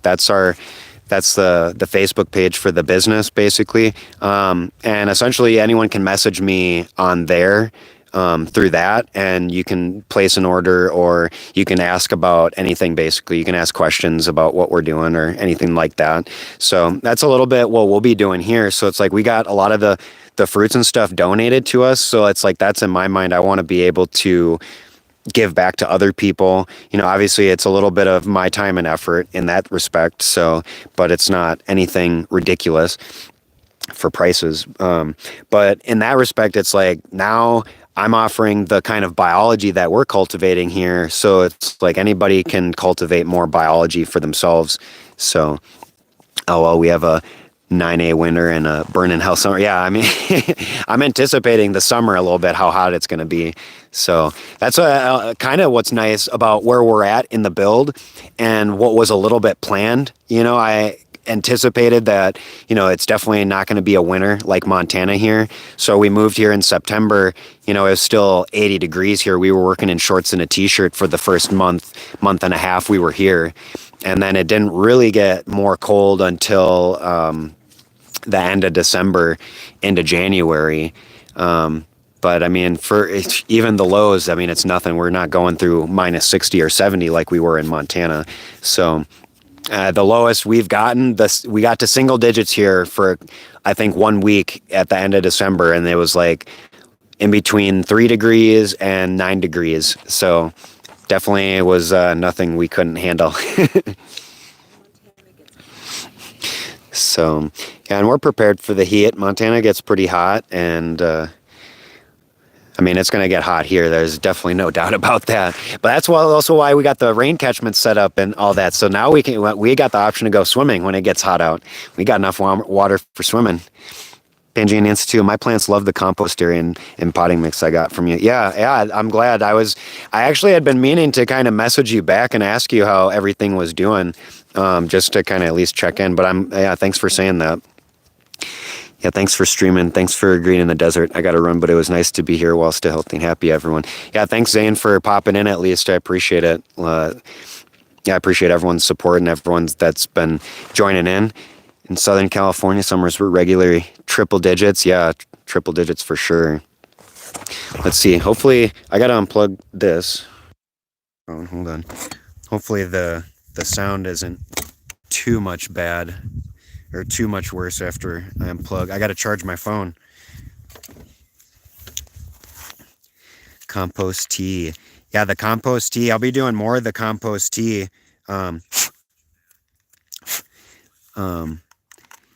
Yeah, and I'm going to be doing more of the ferments and stuff. So like for shipping, I was saying that earlier, like for shipping and stuff, I want to try and do more of the dry ferments. So we've got the worms. So we'll be doing like worm tea, ferments and stuff like that. So I'm excited to be able to start offering a lot more of our dry stuff. And then that's kind of also with the patron account, like the membership. I have it on the top membership, the what is that? The Verde, not the Verde Vanguard. That's is that the Gaia Garden? No. Oh, it might be. It's the $7 one or whatever. But that one I do offer discounts on that one. If you're signed up for that, it's a discount. And then I do want to be able to work up to where, it's being able to give away, a lot of our stuff to people that, watch the channel or watch the live stream and stuff, or be able to kind of like, you could place an order almost, I'm in the middle of kind of baking everything here. So it's like, you can get a custom order and you can watch it being made. So that's a little bit what I'd love to strive for, because we've got our worm farm that I've been taking care of through the winter. All our worms are still doing super good. And I'll be ready for the season to start spreading them out. I mean, there's a whole bunch in there that I got to start divvying up into different piles. So yeah, I'm definitely Pangean. I'm definitely glad the plants love the compost tea. So, and the compost area. Yeah, I mean, the diversity, man, it's like the biology and the diversity in the soil, I think, is just so important. So it's like, that's where, I like to cultivate more the biology more so than, well, I mean, the compost piles and stuff, all that is super important. Like, we want to add organic material and stuff like that. But I think, it's in my opinion, at least, like it's way more efficient to be spraying compost tea and compost extract around, your garden area or your property. I think that's the most efficient way of utilizing the compost, because at the end, even if you use, soak it or bubble it in a tea, you're still going to have the material that you can put into the garden bed. But now we've got a huge, we've got a bucket of liquid that is going to stretch a whole lot more for spraying, and we're going to be able to actually cover more area with the spray than laying down the compost itself. So that's kind of my take. I like to promote more of like spraying compost teas, and honestly, even like the ferments. I'm doing the ferments, for the way I do them, at least, like adding the water the way I do, it's like getting the liquid. I want the extract basically, because we'll end up spraying that everywhere, and getting more of the diversity going for here. So, yeah, and that's kind of like just the first, initial steps that we're doing for, greening the desert. I know it was in the first like videos when we first got here, people were saying, why don't you start covering those swales up and put the straw and then, put the cover crop seed. And it's like, well, healthy plants are pest resistant. Yep, that's right. I mean, you got to have healthy plants, but that's also the thing. If you want to have healthy plants, you got to have healthy soil. So if we don't have healthy soil, we're not going to have the healthy plants. So it's kind of, I mean, it's like one thing isn't more important than the other. All of these are equal exchanges. Like, one can't really work unless the other one's working. So it's like with plants, I mean, we can grow plants in a pretty sterile environment, but even still, there's still always like just minimal amounts of bacteria and microbe life and stuff. 1 million pumpkins. Tumbleweeds are a volunteer cover crop. Yeah. Heck yeah, they are. That's natural cover crop right there. I mean, you'd be foolish to let that stuff tumble off your property. I mean that's just kind of the thing. It's like getting creative. There's all kinds of ways of like mulching and stuff. It's like I like the cover crops because that's a living mulch, but it's like, we can get creative. We can use the natural material in the area. Especially our trees. Like we can utilize a lot of the material on our own trees that we have here. There's all that organic material, and we can still use that because it's all brown. It's not green. So all that stuff is not acidic. So it's going to be a little bit more basic, more neutral, more so. But that's stuff that we can use and implement in the garden. And then we're going to add that biology from there and add that to our garden on top of the other biology that we'll do.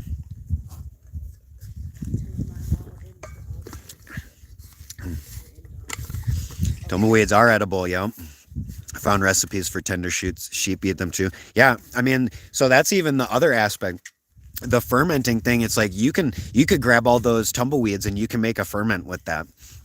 And that's kind of the deal with the ferments even anyway, is that the natural Korean farming kind of that, is related to that, especially. It's the idea of, if you're taking weeds, all the greenery stuff, all the green and the weeds and stuff like that, and you put that in the bucket, you're essentially promoting the nitrogen nutrients. You're getting more of the growth aspect. So it's like, and then compared to if you did a whole ferment of just the flowers and, fruit and stuff like that, you're more so promoting like a flower nutrient formula. Which I'm not so much on like kind of separating the difference because everything has the nutrients. I mean, nitrogen, phosphorus, potassium, all that stuff. Everything's got the micronutrients. But that's like what I said. I'm after the microorganisms, basically. I want the microorganisms that are being cultivated off of those different fruits and greenery and stuff, because like all the plants that you grab, even if you don't grab the root system or anything that you grab, it's got microorganisms that sit on top of it. So it's like, think about medieval times, kind of, when or just the simple aspect of gathering yeast, wild yeast to make sourdough. It's the same aspect. There's microbiology all in the air. There's stuff that covers all of the trees and stuff like that, and all of the plants. So we can utilize a lot of those microorganisms and we can kind of draw them in. So that's essentially what I'm doing with the ferments. And even still with the compost, that's the same with the compost. Like, you can't think that having an open pile compost like that nothing is being drawn into it that might want to eat stuff and hang out. And hopefully it's not a pathogen or anything. But that's why the importance of turning and knowing your temperature and stuff. Like, I forgot to bring it out. I have a 3-foot long temperature probe for the compost piles. And so I'm able to monitor the temperatures. And so it's kind of, that's where the science about it gets a little more intricate, and you want to be on top of it, because if you let your pile cook too long, you're going to be cooking the essential microorganisms and stuff that you want. So that's why it's essential to monitor the temperature, because we want to keep it, in between, I think, 140 and 150. And it, after that point, we're starting to kind of kill off a lot of microorganisms because of the heat. But that temperature range is killing all the bad stuff, all the bad pathogens and stuff like that. 1 million pumpkins. I found a Hopi recipe for juniper berry kombucha. The white coating on the berries is yeast. Yeah, that's what I'm saying. Like, you can make gin. But yeah, it's like, that's what I want to do for a certain ferment, because I'll make basically like a bug spray kind of ferment, utilizing some of the berries and some of the juniper and the cedar trees and stuff. So yeah, and that's also what I was talking about earlier. It's like, there's so much we can learn from the natives, all the things that these thriving native cultures had, and even, just ancient cultures in general. We can take example of a lot of these recipes and, you know, the ways that they farmed and stuff like that. We can take a lot of those examples and apply them to nowadays because they definitely can apply. And, you know, these were aspects that are you trying that pumpkin? Yeah, I bet.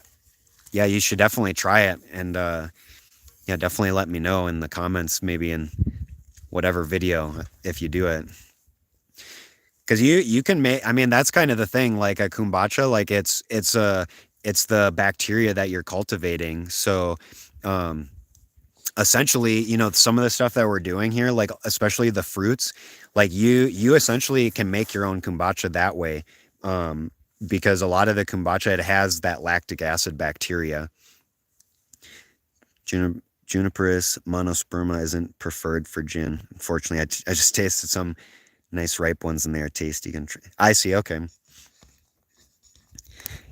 Yeah, I think I just kind of heard, you know, just someone was saying you can make some gin, but it's not. Yeah, I wasn't thinking it's anything tasty or anything like that. But I think, I mean, if you added a whole lot of sugar, if you put in a lot of fruit and stuff like that, yeah, it's just berries and water. I mean, excuse me, but it's like, I mean, it's a medicinal plant in itself. Excuse me, and the berries are too. So I mean, might as well, you know, experiment and try some stuff. So you never know. I guess that's the thing. It's something that's already prominent here. So why not utilize what's already prominent? Yeah, just berries and water. I think. Don't you have to add you'd have to add a little bit of sugar, wouldn't you? Or that'd make some alcohol, wouldn't it? Because otherwise, I mean, yeah, you can make the kombucha and then it'll eventually turn to a vinegar.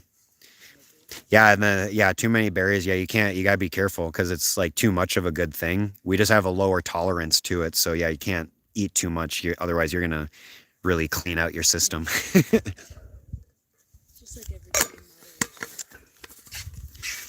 And that's yeah, I mean, everything's in moderation. So, and we're gonna cultivate a whole lot more, you know, beneficial plants and stuff like that. No, the Hopi recipe is very low alcohol because you don't. Oh, I see. Yeah. Yeah, I think so. If you're not adding sugar, yeah, it's not gonna get alcohol-y. We don't know. Yeah, we don't have banana yucca. We ours is a different kind of yucca. It's a smaller version. So I think because it doesn't get the suit, it only gets maybe a couple foot for the flower. So you get the yucca glauca, the narrow leaf variety. Yeah, I mean, I think that's what we have. Ours are a lot smaller. They look like little bushes kind of. But the flowers aren't super, like the stalks aren't really that big. So, but even still, it's a yucca plant, so we can still utilize that for the saponins. So the saponins for making soap, or adding it to the compost tea and stuff like that. Yes, edible too. I think the roots are, and then we can use the leaves for weaving baskets and stuff. Maybe can make a hat. Yeah, I need a hat for how hot it is, holding all my hair too. But we can still use the yucca. We can the saponins for our own soap, and then if you didn't know about the saponins for, like, you can use it in your watering or your compost teas, like sprays and stuff like that. Because what it'll do, it's like, you know, just looking at how soap is, it's a surfactant, so it's gonna help kind of allow the water to soak in more evenly throughout the water, basically. Or I mean, not the the water flow in the water. It's going to help the water soak into the soil like a lot more evenly, basically, as opposed, especially if it's like hydrophobic. Yeah, if your soil's like super dried out, it'll definitely help with that water absorbing more thoroughly and not just creating a pathway through the dry parts of the soil. So a better even spread. I have seeds. The fruit cooked like sweet potato. Oh yeah, I definitely. That's for the banana yucca, right? Yeah, because I know the banana yucca definitely has a lot of edible and medicinal qualities to it. The flowers and fruits are edible. The sheep and cattle eat them. I found an ancestral Puebloan turkey cloth made from yucca fiber and feathers. Yeah, I mean, that's kind of the thing we can do. We could do textiles kind of in a sense with a lot of the yucca. I found I don't the cattle around don't eat our yuccas, so that's I think that's it's in our favor a little bit that the cows, I think, and that's kind of the thing for the most part. Like most of the stuff that we have growing here that we did find that was growing, I mean, that's all the stuff the cows don't even eat. So our goats actually will eat a lot of the stuff, and it's nice because they can eat some of the cedar and some of the juniper, the leaves and stuff like that. So it's kind of good extra fodder on top of, you can see in my barricade of my hay pile back there. So that's they get their supplemental hay every day, and that's also going to help. But yeah, the cows, like for the most part, everything that's here, the cows don't touch. So once we start cutting off the cows a whole lot more, that'll be actually the nice thing, because I'm sure a lot more stuff is going to start growing. So that'll be super cool that we're going to see a whole lot more stuff that we probably didn't see before. So do you get saltbush or sheep goat? I don't know. I guess I don't know. I don't think we have saltbush, but I don't know what that one is. I'll have to probably look that up, maybe, what a saltbush, if the sheep go crazy for it. I mean, our goats here, like they eat most of the stuff that's here. They eat the little wispy grass that we do have. They eat a lot of the weeds that we have. And then they eat the cedar and the juniper as well. So, I mean, that's kind of the thing with animals too. Like they'll let you know. I mean, they pick and choose what they want, but it's like they know what's not for them, or what they don't want to eat, and stuff that's like poisonous and stuff like that. David says, "How's Mama Cat?" She's around here somewhere. She's probably sitting on top of the truck, getting warm. Mama Cat's doing good. Yeah, definitely. She was on the hunt as soon as we got here. Definitely, because there's a lot of pack rats here. At least a lot of nests. Like almost all these trees almost have a pack rat nest. So, I mean, when we first got here, she was bringing home a pack rat or two every night, basically.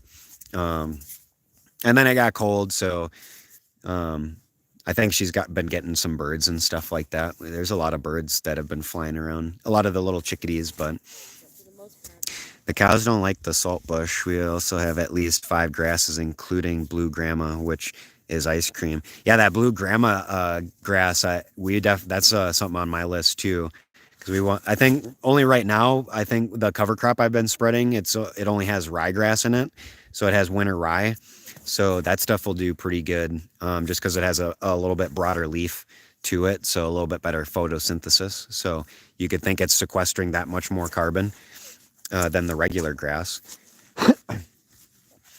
But yeah, I want to get a whole lot more, like we need the diversity of grasses. So it's like, I talk about the diversity of microorganisms. Like we also want the diversity of, the plant species and everything, basically.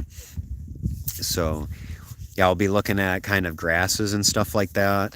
And then we've got our list of different deciduous trees that we've got in our minds, as well as fruit trees and stuff like that. So it's kind of the point, at least right now. It's like we've had all the winter to kind of think about a lot of things, and then a lot of things I've already planned as well too. So it's pretty much just getting everything built up, right now, getting the greenhouse, the Gabion Wall-apini built up, and then it's like we'll be able to do a whole lot more from there. So it's kind of a slow process. We're only, it's only us two that have been working on this for a little bit. And then our friends definitely have been popping in and out. So it's definitely super nice to get their help on that. So, but I think we'll hopefully have that thing enclosed before we really get into summertime. So then at least we'll have some good shelter from the heat. And yeah, it'll be cool to kind of show how our cooling tubes and stuff will be working. And just the whole concept of the structure itself, and be super exciting just to see how well like the gabion walls and stuff are absorbing the heat and everything. Because I'm gonna get the laser temperature thing and definitely be looking around and seeing all that.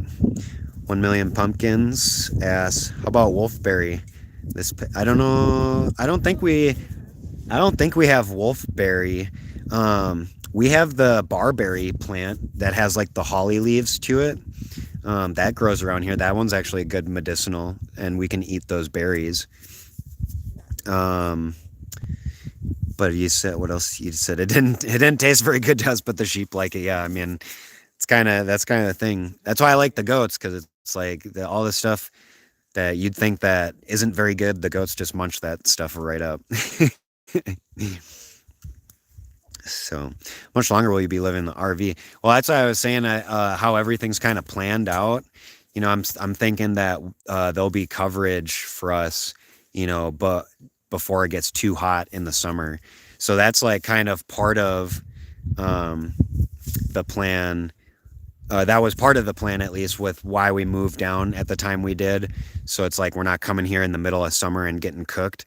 So anticipating that it was a little bit, more mild winter that we would go through compared to Minnesota. Or I'm in Montana. I'm looking at David's little post here. Max is moving back to Minnesota from Portland. I see. He didn't like it over there anymore? I bet it was getting a little chaotic. So I love our wolfberries, very tart. Yeah, I bet if you put some sugar in there, right? Wouldn't it sweeten it up a little bit?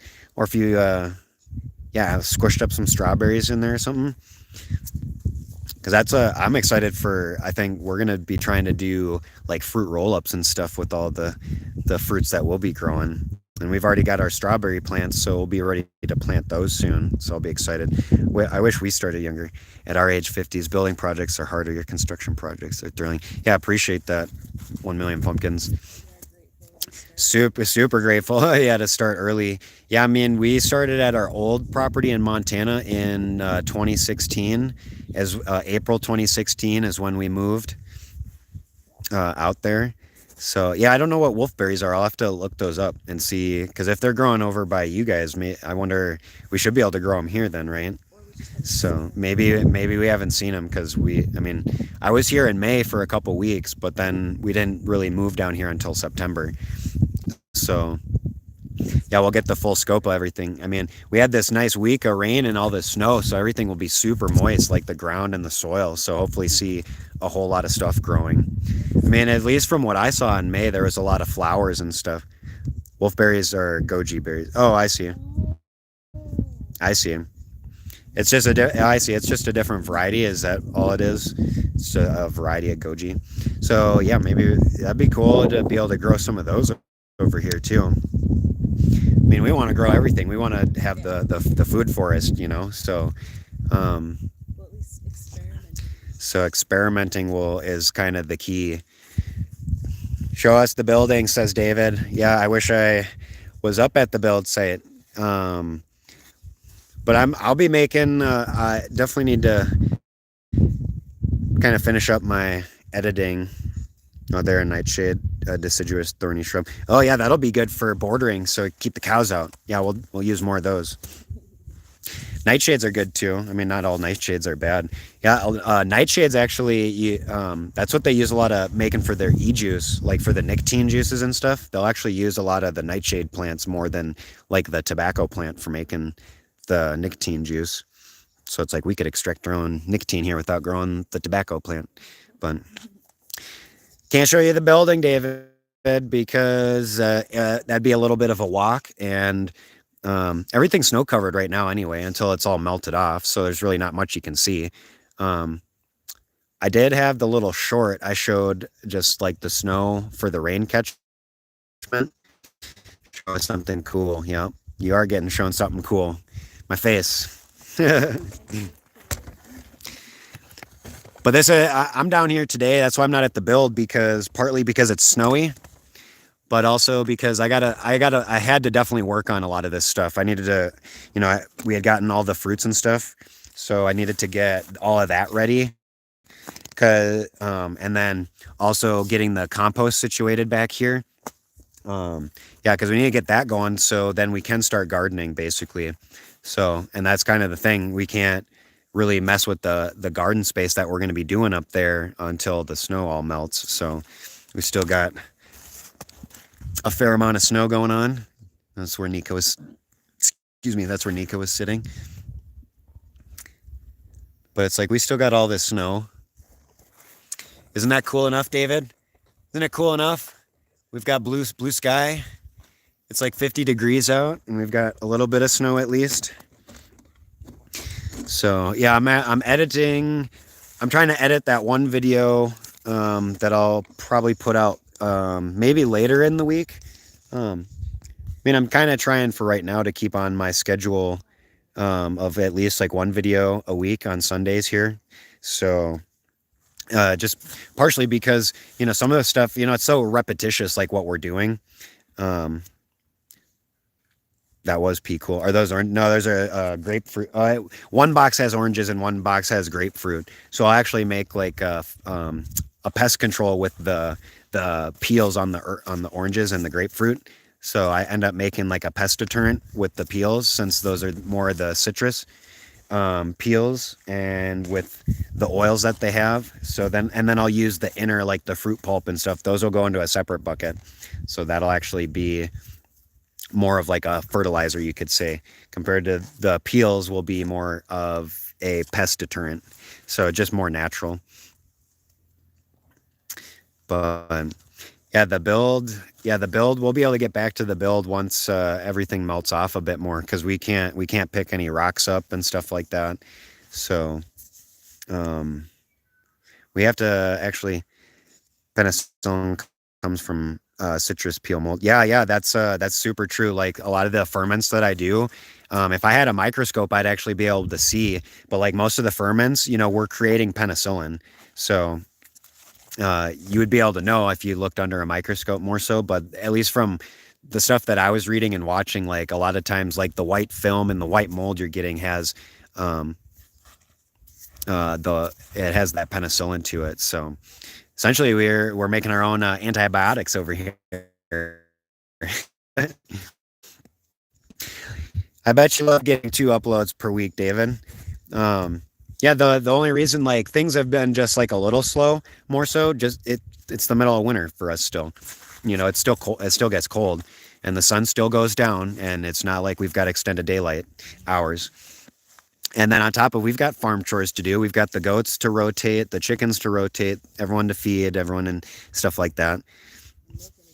Yeah, I have a friend too that he's a little more of a mushroom expert, so he likes growing the mushrooms and stuff like that.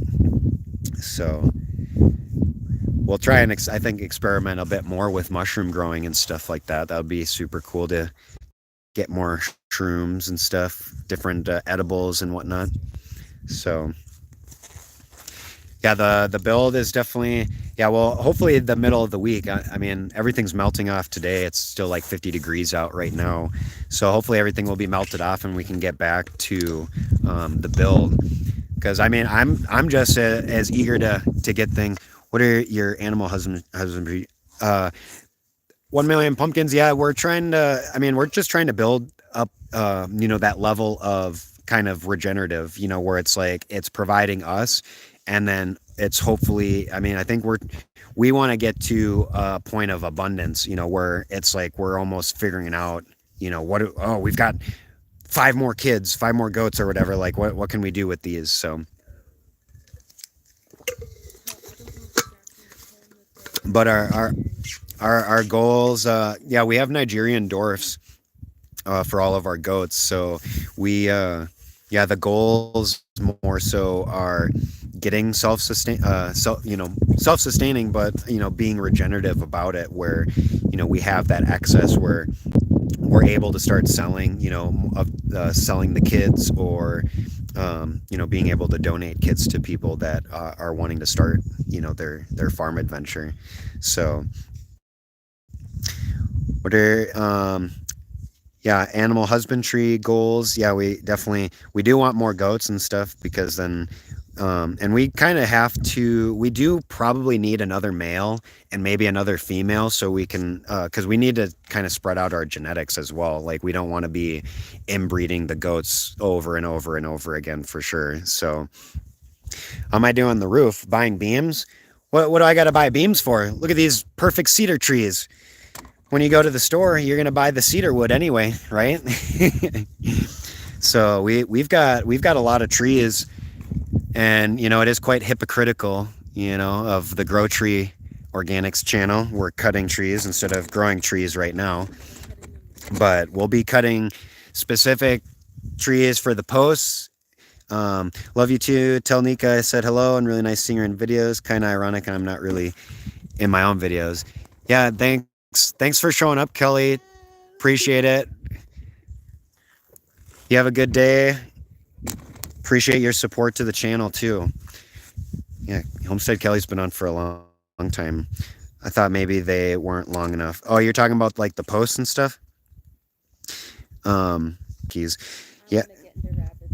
Yeah, Nika wants to get back into rabbits because she was doing rabbits in Montana for a little bit. And I think, it's like things just become chaotic sometimes. It's like sometimes I think everyone's excitement in homesteading a little bit. That's what happens. You get over ambitious about stuff. You start wanting to take on so much. And then it's like when you have everything, then it's like all of a sudden, holy cow, this is so much of a chore. So it's like you got to be careful about how you build up the homestead and not just like getting and accumulating. It's like little steps at a time. So, but if you have maybe like one or two stuff, and yeah, I think meat turkeys kind of. So we already ate those, so we got to start over. So, yeah, David, the tree is like the way that I have things designed for the roof. We'll kind of we'll get to that here. I think in the next couple weeks. It's just this week and a half it's been stalled out. Like, so I was saying way earlier, it's like every time I tried to come out to film and stuff over the week, the rain would just start, and then all of a sudden it just 180'd and started turning to snow. So then we got like 3 or 4 inches of snow. So that's what I was saying earlier. Like my little rain gauge over there, we collected over 2 inches of water. So I mean, it was coming down here for a minute, and it's still the middle of winter. So, once it starts warming up a bit more, I mean, the videos will start picking up a bit more too, because there'll be a whole lot more to show. And that's kind of the hard part, is like, I don't want to be repetitious about the videos either, because a lot of this stuff it's a repetition. We're doing some of the earthworks. We need material. Then we're stacking more rocks, rammed earth. It's like most people I'm kind of sure can't get the full idea of what this is going to look like, because for right now, we only have the outline of everything. So it's like once we get the divider wall up and we start getting the greenhouses kind of more set up, and you can kind of start getting the bigger picture, I think, that's when everyone will start being able to see things a bit more of how it's all coming together. So, but that's what I was saying too earlier about cutting, trees and branches down, because we're going to need more posts later. So we have the abundance of trees. So it's like the posts you see in the video, those are all trees from I'll say the first chunk of those posts we bought from someone that lives close to us. So they were already cutting trees down. So they brought us like trees. They're the same trees, the same cedarwood trees. So we have the same thing. I was just trying to be nice and help, with like community and stuff. So, but we'll be cutting more of some of our trees down for the posts. So, yeah, I think it's winding down. It's been a great afternoon. I appreciate everyone that has stuck around this far, at least. And I do appreciate all the others that had joined in earlier. So this was the first live. So hopefully we got some questions answered. I'm sure there'll be plenty more questions in the future. Yeah, you were guessing that we would need one long beam somewhere. I mean, you'll kind of see how we piece everything together. Like we're getting really close to, starting on putting all the pieces together for getting the roof up and stuff. So yeah, thanks 1 million pumpkins. I appreciate you joining kind of our journey and stuff like that. Thanks for joining the chat and stuff. So, yeah, you definitely were asking some good questions, and glad you were able to share some of your experience. So, yeah, mermaid status, David. We'll be swimming come summertime here. We've got the water set up now, and we caught more than enough over the last week. So, but yeah, I definitely appreciate everyone hanging out for the last couple hours. The time almost flew a little bit by for me. So appreciate everyone joining the journey. As soon as everything melts, we're going to get back to everything. But I will be working on a video. And I think it's hopefully, if anybody hasn't seen kind of some of the earthworks, it'll be some clips of some of the earthworks we have done and some of the water holding stuff, and then some of the ferments that I'm making. And I probably might need to make a better kind of talking video with the ferments. So I was kind of cut off in the previous videos, but yeah, peace, David. Thanks for joining, cuz. Yeah, thanks everyone for joining. I am going to get at this and get everything situated because we're going to be getting ready for the gardening season up top, and we got to plan out the garden a little bit more, and then we're going to start getting all of our implements going. So appreciate everyone for the first live video. Thanks for joining and staying this long, the last two people. See everyone next time on the next video. Peace.